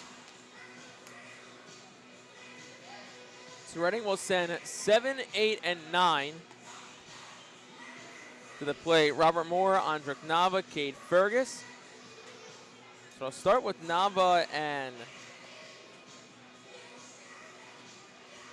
Moore, then Nava, who will both bat from the right side for the first time today, the switch hitters. So Robert Moore will dig in from the right side. I mean, look, end of the first half like you do at the end of the season. I know the record. They'll tell you it's not where they want it to be. It's on track to be 25-42 for the first half. Of course, there was a 10-game losing streak in there. You take that out and more swings and misses at the first one, 0-1.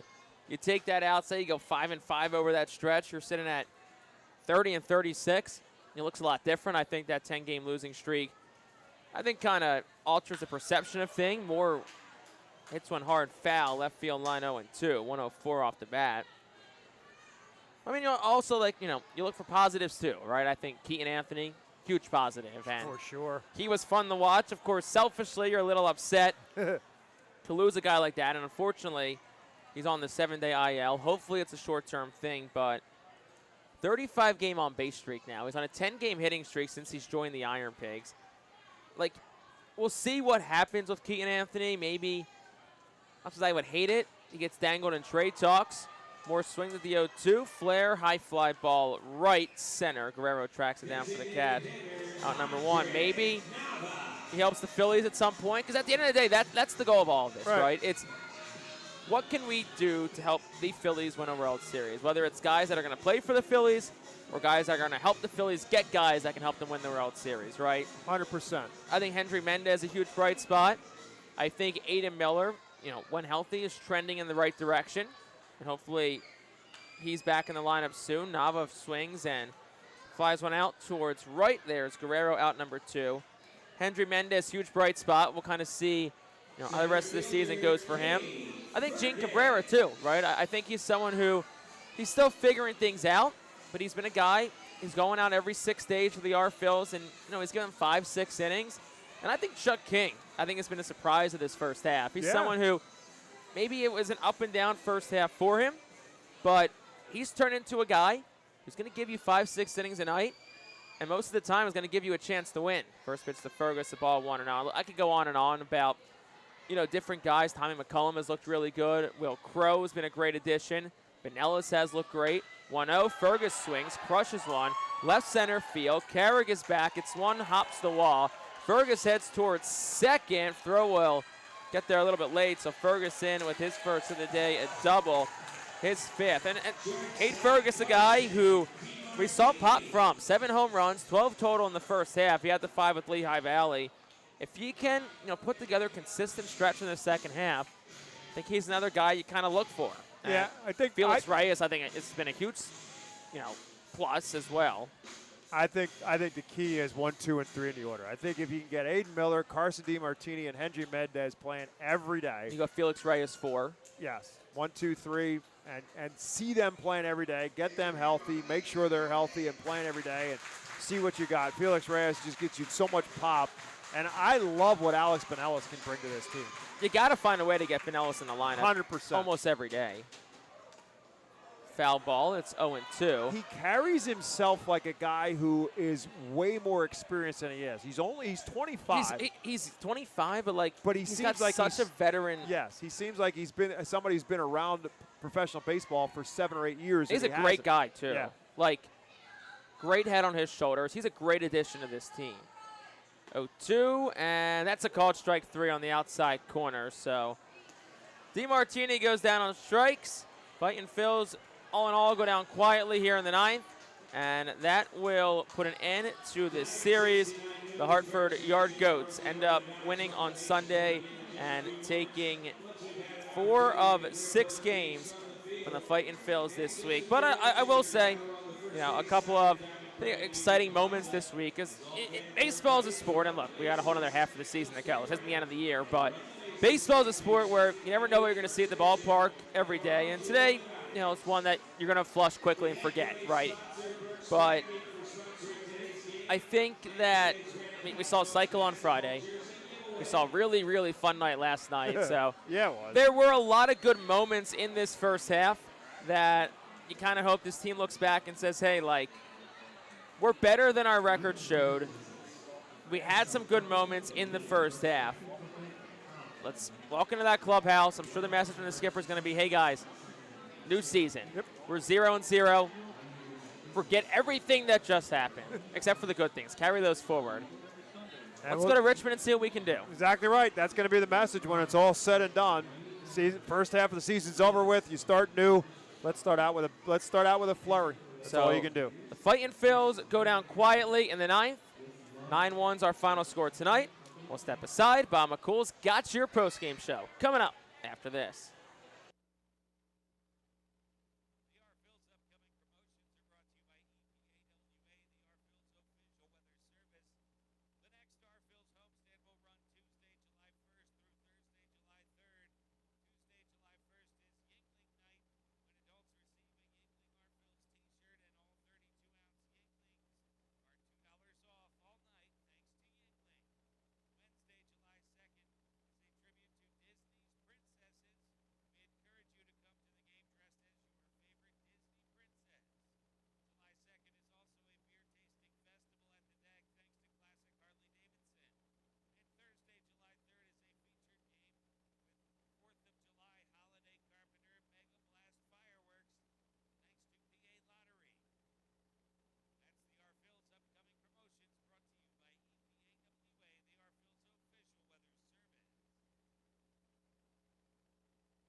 Welcome to our post-game show presented by White Star Travel, the official group sponsor of the Reading Fightin Phils. Visit whitestartours.com for more information.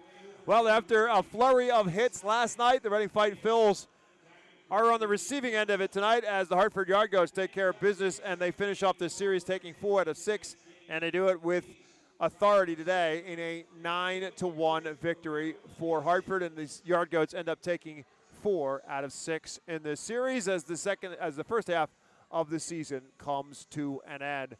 For the Fightin Phils, they ran a new pitcher out to the mound today. Estebanzan Jimenez just called up from Jersey Shore. He was due to start for the Blue Claws on Tuesday night, but the Phils, thanks in some part to the need of Will Crow to go up to AAA last night and pitch for the Iron Pigs, or 2 nights ago, the Phils were kind of backed up a little bit in terms of the starting pitching, so they bring Jimenez up, and the Yard Goats kind of got to him early.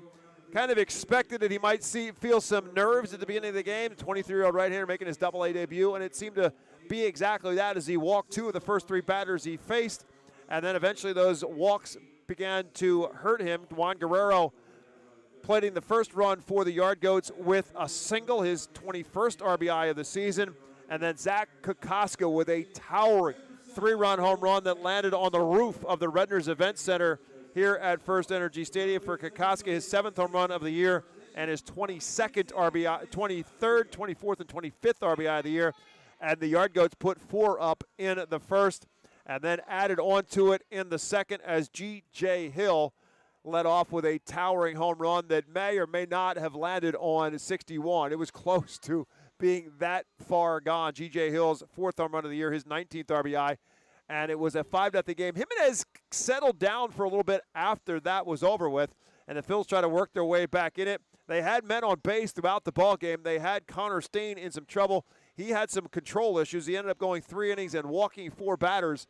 Phils just didn't make him pay for it enough. They had men on base, leadoff men on base, each of the first 4 innings of the ball game, including in the 4th when Leandro Pineda led it off with a double. Robert Moore then followed. Pineda had to hold up to make sure the ball was not going to get caught, so he had to stop at third base with runners at second and third and nobody out. Andrik Nava had a towering fly ball to right field, but the ballpark held it. Juan Guerrero caught it with his back backing up against the fence. Pineda tags up and scores for the RBI.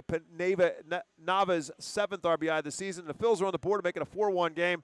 Moore tagged up, moved from second to third, but the Phils, with 1 out, the Phils could not get him across, and it was a 5-1 game in favor of Hartford, and then the Yard Goats got that right back against Jimenez in the 5th. Cole Carrick led it off with a single. Kyle Karros followed it with a single, and Carrick went to third, and then Bryant Betancourt brought him home with a single as well. 25 RBIs on the season for Bryant Betancourt. That made it a 5-1 game. And the Phils never really were able to mount any kind of offense against the Yard Goats bullpen. And the Yard Goats broken open with a 3 spot in the 8th as Travis Kuhn came in and had some control issues. And ultimately, with the bases loaded, Cole Carrick with a 2-run single after Kuhn walked in a run with the bases loaded. He walked Nick Kent with the bases loaded to force in a run. Kent's 19th RBI of the year. For Carrick, the 2-run single gave him his 41st and 42nd RBI of the year. The 3 spot made it a 9-1 game and pretty much put this one in the record books in the win column as well for the Hartford Yard Goats. For the game, 9 runs on 10 hits and no errors for Hartford. They left 8 men on base, 1 run on 8 hits, no errors, and 9 left on base for the Fightin Phils. Carlos Torres gets the win for Hartford. He is 2-1, and Estebanzan Jimenez in his first start in Reading takes the loss. He is 0-1. There was no save in today's game. The time of the game, 2 hours and 48 minutes, and it was played in front of 5,042 here at FirstEnergy Stadium, a number of which are right now lining up to run around the bases as everybody gets to run around the bases here on a Sunday in baseball town.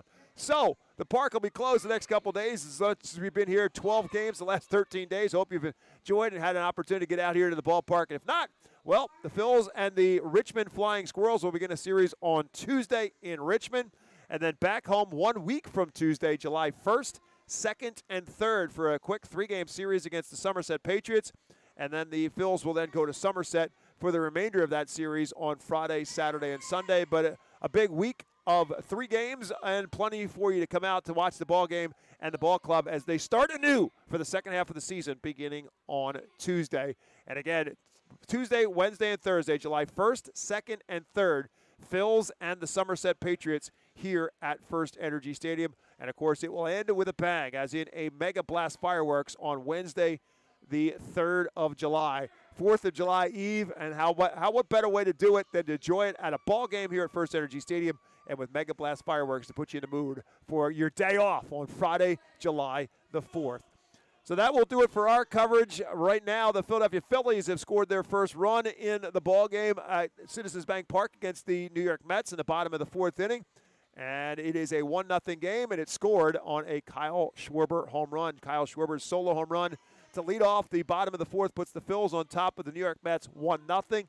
That game is available for you to listen to on WEU 8:30 a.m. here in Reading. As I leave this ballpark, that's exactly what I'm going to be doing when I put it on in my car to listen to the Phils and the Mets as they complete the 3-game series at Citizens Bank Park, fighting for first place. The two teams right now tied for first place. The winner of tonight's game wins the series and is in first place. The Phils will have tomorrow night off. They will start a series on Tuesday in Houston against the Astros, and that too will be on WEU beginning at 8:10. So that's going to do it for our coverage. Thanks to all the many guests that were lined up with Jake Starr over the course of this week in terms of our pregame show, and we will have more of it when we resume our coverage 1 week from Tuesday here at FirstEnergy Stadium with the Phils and the Somerset Patriots. As always, the pregame show begins 15 minutes before first pitch at 6:45, and with first pitch going at 7. So again, the Yard Goats finished the first half with the win and the series win as well. They win 4 out of 6. They finish